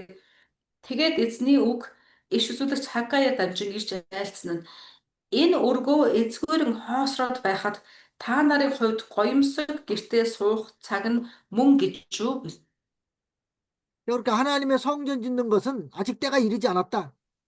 아직 뭐 우리가 지을 형편이 안 된다. 이러면서 자기는 어떻다고 세 4절에 보니까 너 이때 너희는 판벽한 집에 거하는 거에 가냐 이 말은 아주 좋은 재료로 지은 좋은 집을 이게 자기 집은 좋은 재료로 잘 집에 지은 집에서 살면서 하나님의 성전 건축하는 건 아직 때가 안 됐다 이렇게 말하고 있다는 것입니다. Мгм. За тэгээд хүмүүс болохоор эзний ямиг барьяа гэсэн чинь наа чинь энэ ч байхгүй тэр ч байхгүй цаг нь ч болоогүй гэд ингээд гэтэл буцаагаад яг өөр өөрсдийнхөө амьдрах гэриг олсон чинь хамгийн сайн материалуудыг энийг шолоод тэрийг шолоод энийг цуглуулад бариад байсан талаарх тийм тухайн үеийн хүмүүсийг ингээд эзэн Хаггаягаар дамжуулан зэмлэж. 그래 어떤 사람이 복을 받을 수 있는가 하면은 나는 좀 비록 좋지 않은 집에서 산다 할지라도 하나님의 성전은 잘 져야 되겠다는 그런 생각을 가져야 됩니다. Тэгэхээр бид нар эндээс нэг нууцыг мэдэх хэрэгтэй. Тэгвэл жинхэнэ сайн амьдрал, жинхэнэ ерөөлийн амьдрал гэж юу юм бэ? Би өөрийнхөө л нэг жижигхэн гэрийг хуяа шиг гоёод авахаас илүүгээр тэрнээс илүүгээр эхлээд эзний өргөө, эзний оршин байх тэр газар, эзний сүмийг анхааралтай авч түүнөө сэтгэлээ зориулж байгаа хүн чинь жинхэнэ ухаалаг буюу ерөөлт хүн юм аа гэдэг хэлж өгч. 예를 들어서 하나님의 교회, 하나님의 성전은 막 비가 오면 비가 새고 또 마룻바닥이 막 구멍 나고 뜯어졌고 뭐 이런 막 그 다 허물어져 가는데도 그냥 별로 신경을 쓰지 않으면서 자기 집은 좋은 집 잘 짓고 산다면은 그건 하나님이 기뻐하지 않는다는 것입니다. Тэгээ жишээлх юм бол ийм гэсэн үг л те. Эзний өргөө те нэг за бороо орлоо гэж бодъё. Бороо орж исэн чинь те эзний өргөөнөөс тусаал те энд ч нойтон тэнд ч нойтон энд ч ингэсэн тэр ч тэгсэн байсан чинь яах вэ гэхээр яна сүм ингэчээ юу яна баларсан юм бэ сүм тэгсэн үү гэд ингээд юу өчийхгүй ингээд одоо тэгтээ өстөж их нэ дуу дулаахан тавчтаа ингээд сууж байгаа энэ байдал бол эзний үнэнхээр зохисгүй харагддгийг шүү гэдэг хэлж байна. 이렇게 우리에게 있는 모든 것도 하나님이 무너지게 하면은 다 무너지고 하나님이 다 쓸어가시면은 다 물로 씻기는 것처럼 다 없어지고 만다는 것입니다. Гэтэ одоо энэ яв ном дээр харин ирсэн блэ. Эзэн харин тэр бүх зүйлүүдийг хизээч одоо тэр нэг шороо усыг дийлэх юм шиг байжлах юм шиг боддог. Гэтэл бурхан тэр бүх зүйлүүд тушаал өгөх юм бол уулч гэсэн нурдгий шүү. Тэ? Шороог ч гэсэн эзэн угаадгий шүү гэж хэлж өгсөн. 그러니까 물질이나 또 우리의 건강이나 또 생명이나 또 자녀들이나 또 자기 기업체나 인생의 모든 것이 다 하나님께서 주장하신다는 것입니다. За тэгэхээр одоо хүмүүс болохоор тэгж боддог. Байнга байх юм шиг боддог тэр зүйлсүүд. Жишээлх юм бол эд хөрөнгө, эрүүл мэнд, үр хүүхэд, тэ миний дансны үйлдэл, өөр юу гэдэг юу ч гэж болно. Бүх юм байж бол. Гэтэл тэр бүх зүйл дээр бид нэр бат болгоно байх юм шиг санаад ингээд байдаг ч гэсэндээ яг үнэндээ бүх зүйл ингээ эзний гар дээр байдгийг шүү гэдгийг хэлж өгч. 사람이 열심히 노력하고 일한다고 그래서 부자 되는 게 아닙니다. Хүн өөрөө тэгж боддог. Би хурамсад хуглан байж цуглуулсан юм гэж боддог. Үнэндээ тэрийг эзэн өөрөө өгдөг юм аа гэсэн. 일반적으로 생각하면은 열심히 일하고 열심히 돈 벌면은 뭐 부자 되고 잘 살 수 있다고 생각할 수 있습니다. Хүмүүс юу гэж боддог гэхээр итгэвтэй байж өдөр шөнөгүй ажиллаж хуруу өмсөн хуглан байж хөдөлмөрлөж бүх хөдөлгөөлөг олж авнаа гэсэн бодол хүмүүст илэрхийлэн байдаг. 그러나 하나님께서 재물 얻을 만한 능력도 주셔야 되고 또 건강도 주셔야 되고 하나님이 그 재물을 또 지켜주셔야 됩니다. Гэхдээ яг үндэ тийм бодолтой хүмүүст харах юм бол тэр хүнийг хөдөлгөхөнд бол бурхан тэр хүнд эрүүл мэндийг өгч байгаа юм. За тэр хүнийг тийм ажил хийхэд бол бурхан тэр хүнд чадварыг өгч байгаа юм. За тэр хүнээр гэрээнд байруулахад бол бурхан тэр хүнд эд хөрөнгөний гэсэн цуглуулж өгч байгаа гэдэг санах хэрэгтэй гэсэн. 사람이 아무리 야심차게 계획을 해서 어떤 큰 사업을 하고 뭐 어떻게 하면은 다 돈을 많이 벌 것이라고 이렇게 생각을 하고 했다 할지라도 하나님께서 음. 건강을 거두가시면 어떻게 하겠습니까? За магадгүй эсрэгээр хүмүүс юу ч боддог гэхээр тэгж боддог. Бити дэвэрээ би өөрөө төлөвлөө зохиос юм аа, би ингэсэн юм аа, тэгсэн юм аа гэж боддог. Үнэн. Гэхдээ тэгвэл бурхан та төлөвлөж болно, та хийх гэж хичээж болно. Эзэн эрүүл мэндийг чинь авчих юм бол юу их вэ гэж. 또 하나님께서 뭐 불이 나게 화재가 나게 하셔가지고서는 다 태워버렸다면 어떻게 되겠습니까? Тэгээ эсвэл бурхан те зүгээр нэг оч жоохон зүгээр нэг очинд тушаахад тэр оч гисэндээ хүний бүтээсэн бүх зүйлийг шатаж чадах штэ гэж байгаа байхгүй. 그러니까 Тэгэхээр 믿음으로 하지 아니하고 자기 욕심대로 하나님 말씀 어기면서 하는 것은 하나님이 다 쓸어가는 경우가 있다는 것입니다. тэр өөрөөр хэлэх юм бол хүн өөрийн бодолтой тулгуурлаад өөрийн шуналлаа автаад аливаа зүйлийг цуглуулах гэж хичээдэг. Гэхдээ буцаагаад тараах юм уу, урсгах юм уу, эсвэл шүүрдэг хүч нь бурханд байдаг юм аа гэсэн. 다른 장사를 하더라도요. 장사 알죠? 어? 음. 물건 사고 파는 거. 장사를 하더라도 내가 주의를 지키면서 말씀을 지키면서 해야 하나님이 복을 주시는 것이지 주일날도 교회 나오지도 않고 예배도 안 드리면서 나가서 물건을 판다든가 하면은 아무리 열심히 팔아서 돈을 많이 받았다 할지라도 하나님이 다 쓸어가 버리시면은 뭐 할 수가 없는 겁니다. Одоо жишээлбэл хүн 8 хийнэ гэж ярьдаг. 8 ихэд өдөр шөнөгүй зогсох ёстой гэж ингэж боддог.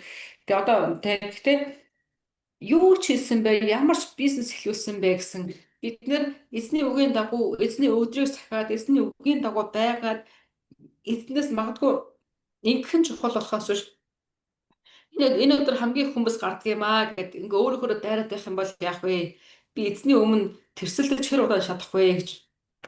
근데 어떤 사람들은 그런 유혹을 물리치기가 어렵습니다. 뭐냐면은 주일날 가서 물건을 팔면은 다른 날보다도 더 많이 팔리니까 돈을 더 많이 벌 수 있다는 겁니다. Хүмүүс яадаг тэр ихэнхдээ айгүй бүдрэхэд байдаг зүйл нь ялангуяа бүтэн сая өдөр хүмүүс ч юм уу амардаг 8-аар сайн хагардаг өдөр гэж ярьдаг. Тэгээд илүү ингээд тийш зүтгээд байдаг. 그래서 주일날 교회도 오지 않고 예배도 안 드리고 나가서 장사해서 돈을 많이 벌었어요. 그렇지만은 하나님이 다 그것을 다 구멍 뚫어진 주머니에다 넣은 것처럼 다 새나가게 하셨다는 겁니다. Гэтэ тэгсэн тэгээ явдаг хүмүүс ч гэсэн байдаг. Ойлгоорой. Ингээрээ тэгээрээ тэг хэрэгтэй байна гэдэг ингээ явдаг. Гэхдээ бурхан юу гэсэн чинь тэр хүн юм олж болно. Олоод карманда хийж болно. Харин бурхан кармагийн цоолно гэсэн. 그러니까 뭐 농사를 짓든 뭐 장사를 하든 뭐 아니면 뭐 회사를 다니든 무슨 일을 하든지 하나님의 말씀을 잘 지키면서 해야 하나님이 뭐 붙들어 주시고 복을 주시는 것입니다. Тэг хүн өстой ямар ч давхаргайхан байж болно. Тариас тарьж болно. Одоо тийм өстой чихэн нэг оймс гуталж зарж болно. Эсвэл том компанид явчих болно. Аль ч давхаргууд байсан хүн юу ч хийжсэн эзний өмнө үгийг дахин хамгийн чухал. 이제 사람이 이렇게 주일날 잘 팔리니까 그 유혹을 떨쳐버리지 못하고 가서 돈을 버는 사람이 있는데 반드시 하나님이 심판하십니다. Тэгээ бурхан яадаг гэхээр тэр хүний хэн байх нь хамаагүй. Эзэн юу хардаг гэхээр чи надад дуулууртай байна уугүй юу гэдгийг л хардаг. 그러니까 뭐 몸이 병들게 하신다든가 자녀가 무슨 뭐 어려움을 당하게 하신다든가 또 사업에 어떤 큰 어려움이 온다든가 이렇게 하나님 반드시 징계하신다는 거예요. Мгм.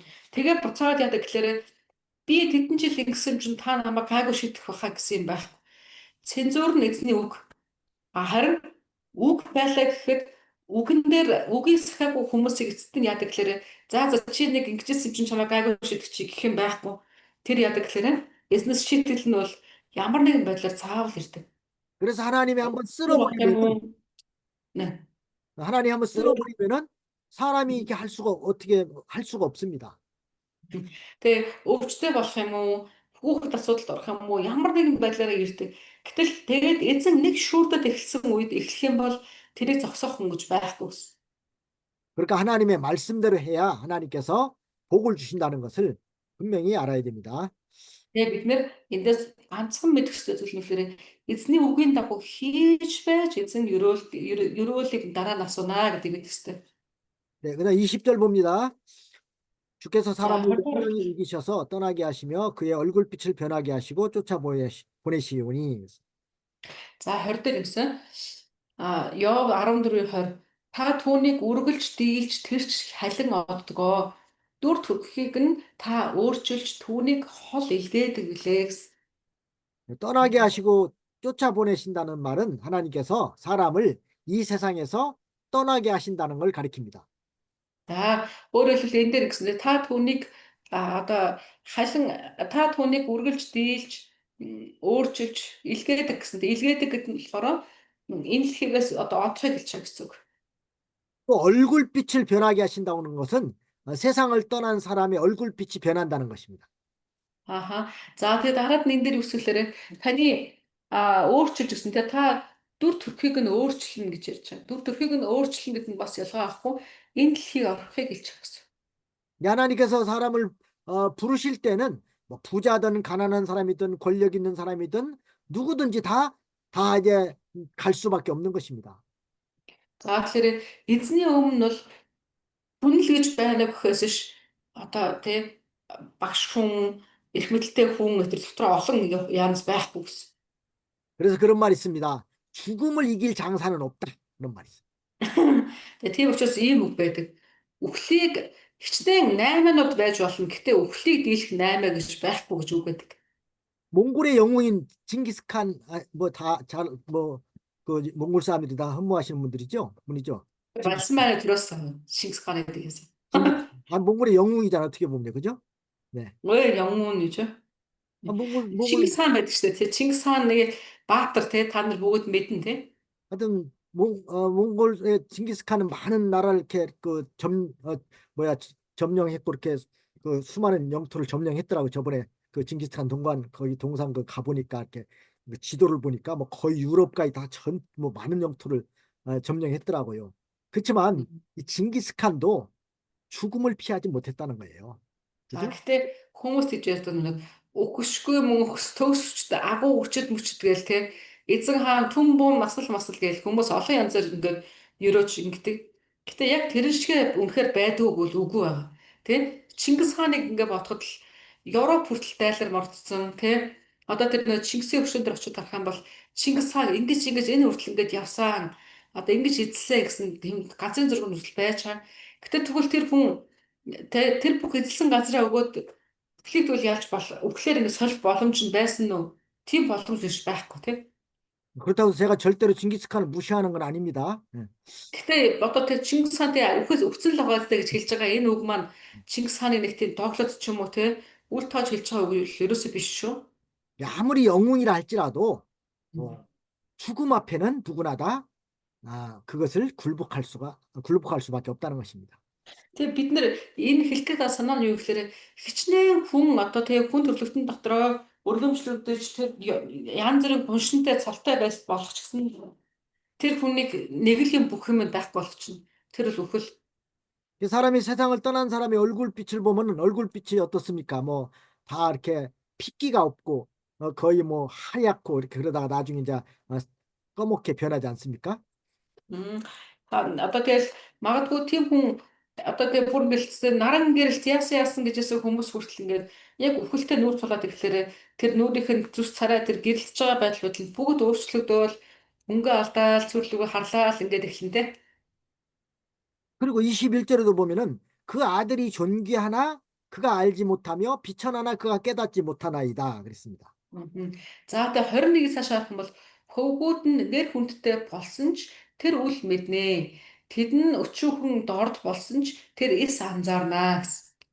근데 사람이 죽고 나면 음. 아들이 존귀해져도 알지 못하고 또 음. 아들이 비천해진다고 해도 그 깨닫지 못한다는 것입니다. Өөрөөр хэлэх юм бол те энэ наснда тэгэл миний хүүд ингэдэг гэсэн чинь тухайн хүн нь өөд болоод ирэх юм бол түүнээс хоошо үлдэж байгаа хүүхдүүд нь сайн явж гин үү муу явж гин үү тэр мэдэж чадахгүй гэсэн. 근데 내가 죽은 다음에는 내 아들이 앞으로 뭐 잘 돼서 뭐 세상에서 뭐 알아주는 영웅이 됐다 할지라도 그거 알지 못하는 겁니다. 나는 죽었으니까. Тэгээд те хүн одоо үхэлтэй нүүр тулсны дараа үлдэж байгаа юмуд нь юу болж байгаа талаар юу ч мэддэггүй. 뭐 자식이 또 설령 잘 못됐다 할지라도 그거 알지 못합니다. Тэг ингээ хүүхэд нь яаж юм те одоо тэр дэлхийг эзэлсэн их авар болж гин үү эсвэл те бүр амьтны өстөний нүднээс орсон явж гин үү хэн ч мэдэх боломжгүй. 보통 부모들은 아마 뭐 몽골 사람도 마찬가지일 겁니다. 부모들은 어떤 생각을 가지고 있냐면은 나는 좀 잘 못됐더라도 우리 자식들은 잘 됐으면 좋겠다 그런 생각 가지고 있지 않습니까? Эцэгчүүд ер нь тэгж боддог те. За би яг хөө ингээд өнгөрт юм байжээ. Чи одоо те нэг хүн шиг амьдрах хэрэгтэй байна ч гэх юм уу те. Үр хүүхдүүд маань нэг хүн шиг амьдраасай гэсэн ийм бодолт ингээд байдаг. 나는 좀 못 살았어도 자식은 좀 잘 살았으면 좋겠다 하는 생각 다 가지고 계시죠? Та нар ер нь тэгж боддгоо. Хүүхдүүд маань илүү сайн амьдраасай гэж боддог манайхан. 아마 나보다 자식이 좀 더 잘 못됐으면 좋겠다 이런 생각 가지는 부모는 한 사람도 없을 것입니다. За баттай хэлэхэд те. За би ингээ амьдарч чинь манай хойч үеийнхэн жоо надаас сайн амьдарч болохгүй юм шүү гэж боддог ээж авч байхгүй. 근데 자식들이 잘 되고 뭐 잘못되고 하는 것은 내가 살아있을 때나 그걸 느끼는 것이지 죽은 다음에는 아무런 건 소용없다는 거예요. Гэтэ би ингээд хүүхд маань яаж явж ийн вэ гэдгийг би одоо те нүд нээдж байгаа үедээ буюу амьд байх үедээ л мэдж байгаа. Тэрнээс биш те энэ дэлхийг орхисныхаа дараа бол мэдэхгүй. 그다음에 22절 말씀 보겠습니다. За 22 дахь ишлэгийг харъя. 오직 자기의 살이 아프고 자기의 마음이 슬플 뿐이니이다 그랬습니다. 22 дээр зөвхөн биеийнхээ хүндрэлийг л тэр мэдэрч зөвхөн өөрийнхөө л төлөө тэр гашууддаг гэвэ. 자, 이것은 욥이 자기 살에 그 고통이 있는 거 얼마나 지금 고통을 당하고 있습니까? 그것과 하나님이 또 멀어짐과 친구들이 자기를 배척하는 거에 대해서 슬퍼하고 있는 것입니다. За тэгээ одоо харах юм бол тийм энэ дээр харах юм бол яаж гэхээр зөвхөн өөрийнхөө төлөө л гэж тийм өөрийнхөө төлөө л хүн яг өөрийнхөө мах бодод мэдрэгдэж байгаа тэр өвчин шаналл тэрэндээ л хүн ингээ анхаарч чадна гэж хэлж байна. 그러니까 자기가 이런 큰 그 몸에 그 고통을 당하고 있는데 친구들이 찾아와서 위로해 주는 게 아니라 오히려 자기를 더욱더 힘들게 하고 있다는 것입니다. 그것이 마음이 아프다는 겁니다. За тэр энэ яв харин юу гэхээр зөвхөн өөрийгөө л тааж чадж байгаа энэ үед нь яаж нэгмүүд найзууд нь бас хурч ирээд те чи тэг ингээд эхэлж байгаа. Тэгэхээр энэс үүдээд яаж нэхлээрэ явын хувьд илүүгээр ингэ сэтгэл нь өвдөж байна гэдэг хэлж байна. 자, 우리도 어려움 당하고 있는 사람을 찾아가서 위로해주고 그 사람에게 소망을 주는 말을 해줘야지 그 사람을 자꾸만 정죄하고 더 그 사람의 그 마음을 아프게 하고 실망시키는 그런 말을 해서는 안 됩니다. За тэгээ бидний хувьд ч гэсэндээ ялгаа авахгүй. Бид нар хэрвээ хэн нэгэн хүн асуудалд ороод ч юм уу одоо хэцүү байдалд хүрлээ гэж бодоход тэр хүмүүс өдрөө бид нар одоо очих гэж гэж бодъё. Очихдоо яах ёстой гэхээр тэр хүнийг аль болохоор тайвшруулж өргөж тэ одоо ингэхэд жил очих ёстой болохоос биш. Тэгээд эргэж очно гэж очичингуудаа очиод үглээд юм уу тэ үглээд юм уу инглээд хэллээ гэд Йовын найзууд шиг хүнийг ингээд дарамтлаа гэж болохгүй гэсэн. 자, 욥이 이렇게 극심한 고난을 당하고 있으니까 욥의 친구들이 찾아와서 좀 욥을 위로해 주면서 얼마나 힘드십니까? 좀 잘 하나님을 생각함으로 잘 참고 좀 견디시면은 반드시 하나님이 더 좋은 것으로 갚아줄 것입니다. 이런 식으로 위로해 줬어야 되잖아요. Гэтэ яг Йовын найзууд болохоор анханасаа юу нэ очоод нэг ийм дээр жоохон өглөөтгий гэж очоогүй тодорхой байх л та. Тийм ээ. Гэхдээ тэд нэр яах ёстой байсан юм бэ гэхээр чи гимшээ гэхээс илүүгээр те хамтдаа залбирдагсан ч юу те одоо биднэрийнхээ бол те эзэн таныг ингээд одоо эзэн бол сайн шүү гэдгсэн ч юу те ингээд одоо тийм өргөх тайлбарлах хөвсөдөө хэлэх ёстой байсан. 근데 요백에 당신이 믿음 지키는 거 다 압니다. 하나님을 잘 섬기는 거 압니다. 좀 잘 참으시고 더욱더 이렇게 하나님 의지하시고 나가시면은 하나님이 당신을 연단시켜서 더 좋은 것으로 갚아줄 것입니다. 이렇게 위로해 줬어야 되는데 넌 죄를 졌기 때문에 그런 고난을 당한다. 네가 죄를 회개하라. 자꾸 이러니까 더 마음이 아픈 것입니다. Аа. Тэгээ үүдээ эзэн рүү за эзэн бол сайн бурхан бидний бурхан сайн тэр бол мэдж байгаа гэдэг ч юм уу те ингээд тайвшруулах хэрэгтэй байдал чинь чи гэмэл хийсэн байлгүй те чи ер нь тэгжил таарна гимчиг угаасаа тэгдгийн угаасаа гэм гэсэн үнэл ингэдгийн гэж мэгээд ингээд гэж болохгүй гэсэн те яатсын гэж мэгээд 네, 오늘 여기까지 하겠습니다. 네. яагаад гэвэл энэ үргэлж дуусах юм 뭐 혹시 물어보실 거 있으세요? асуух зүйл байгаа юм байна.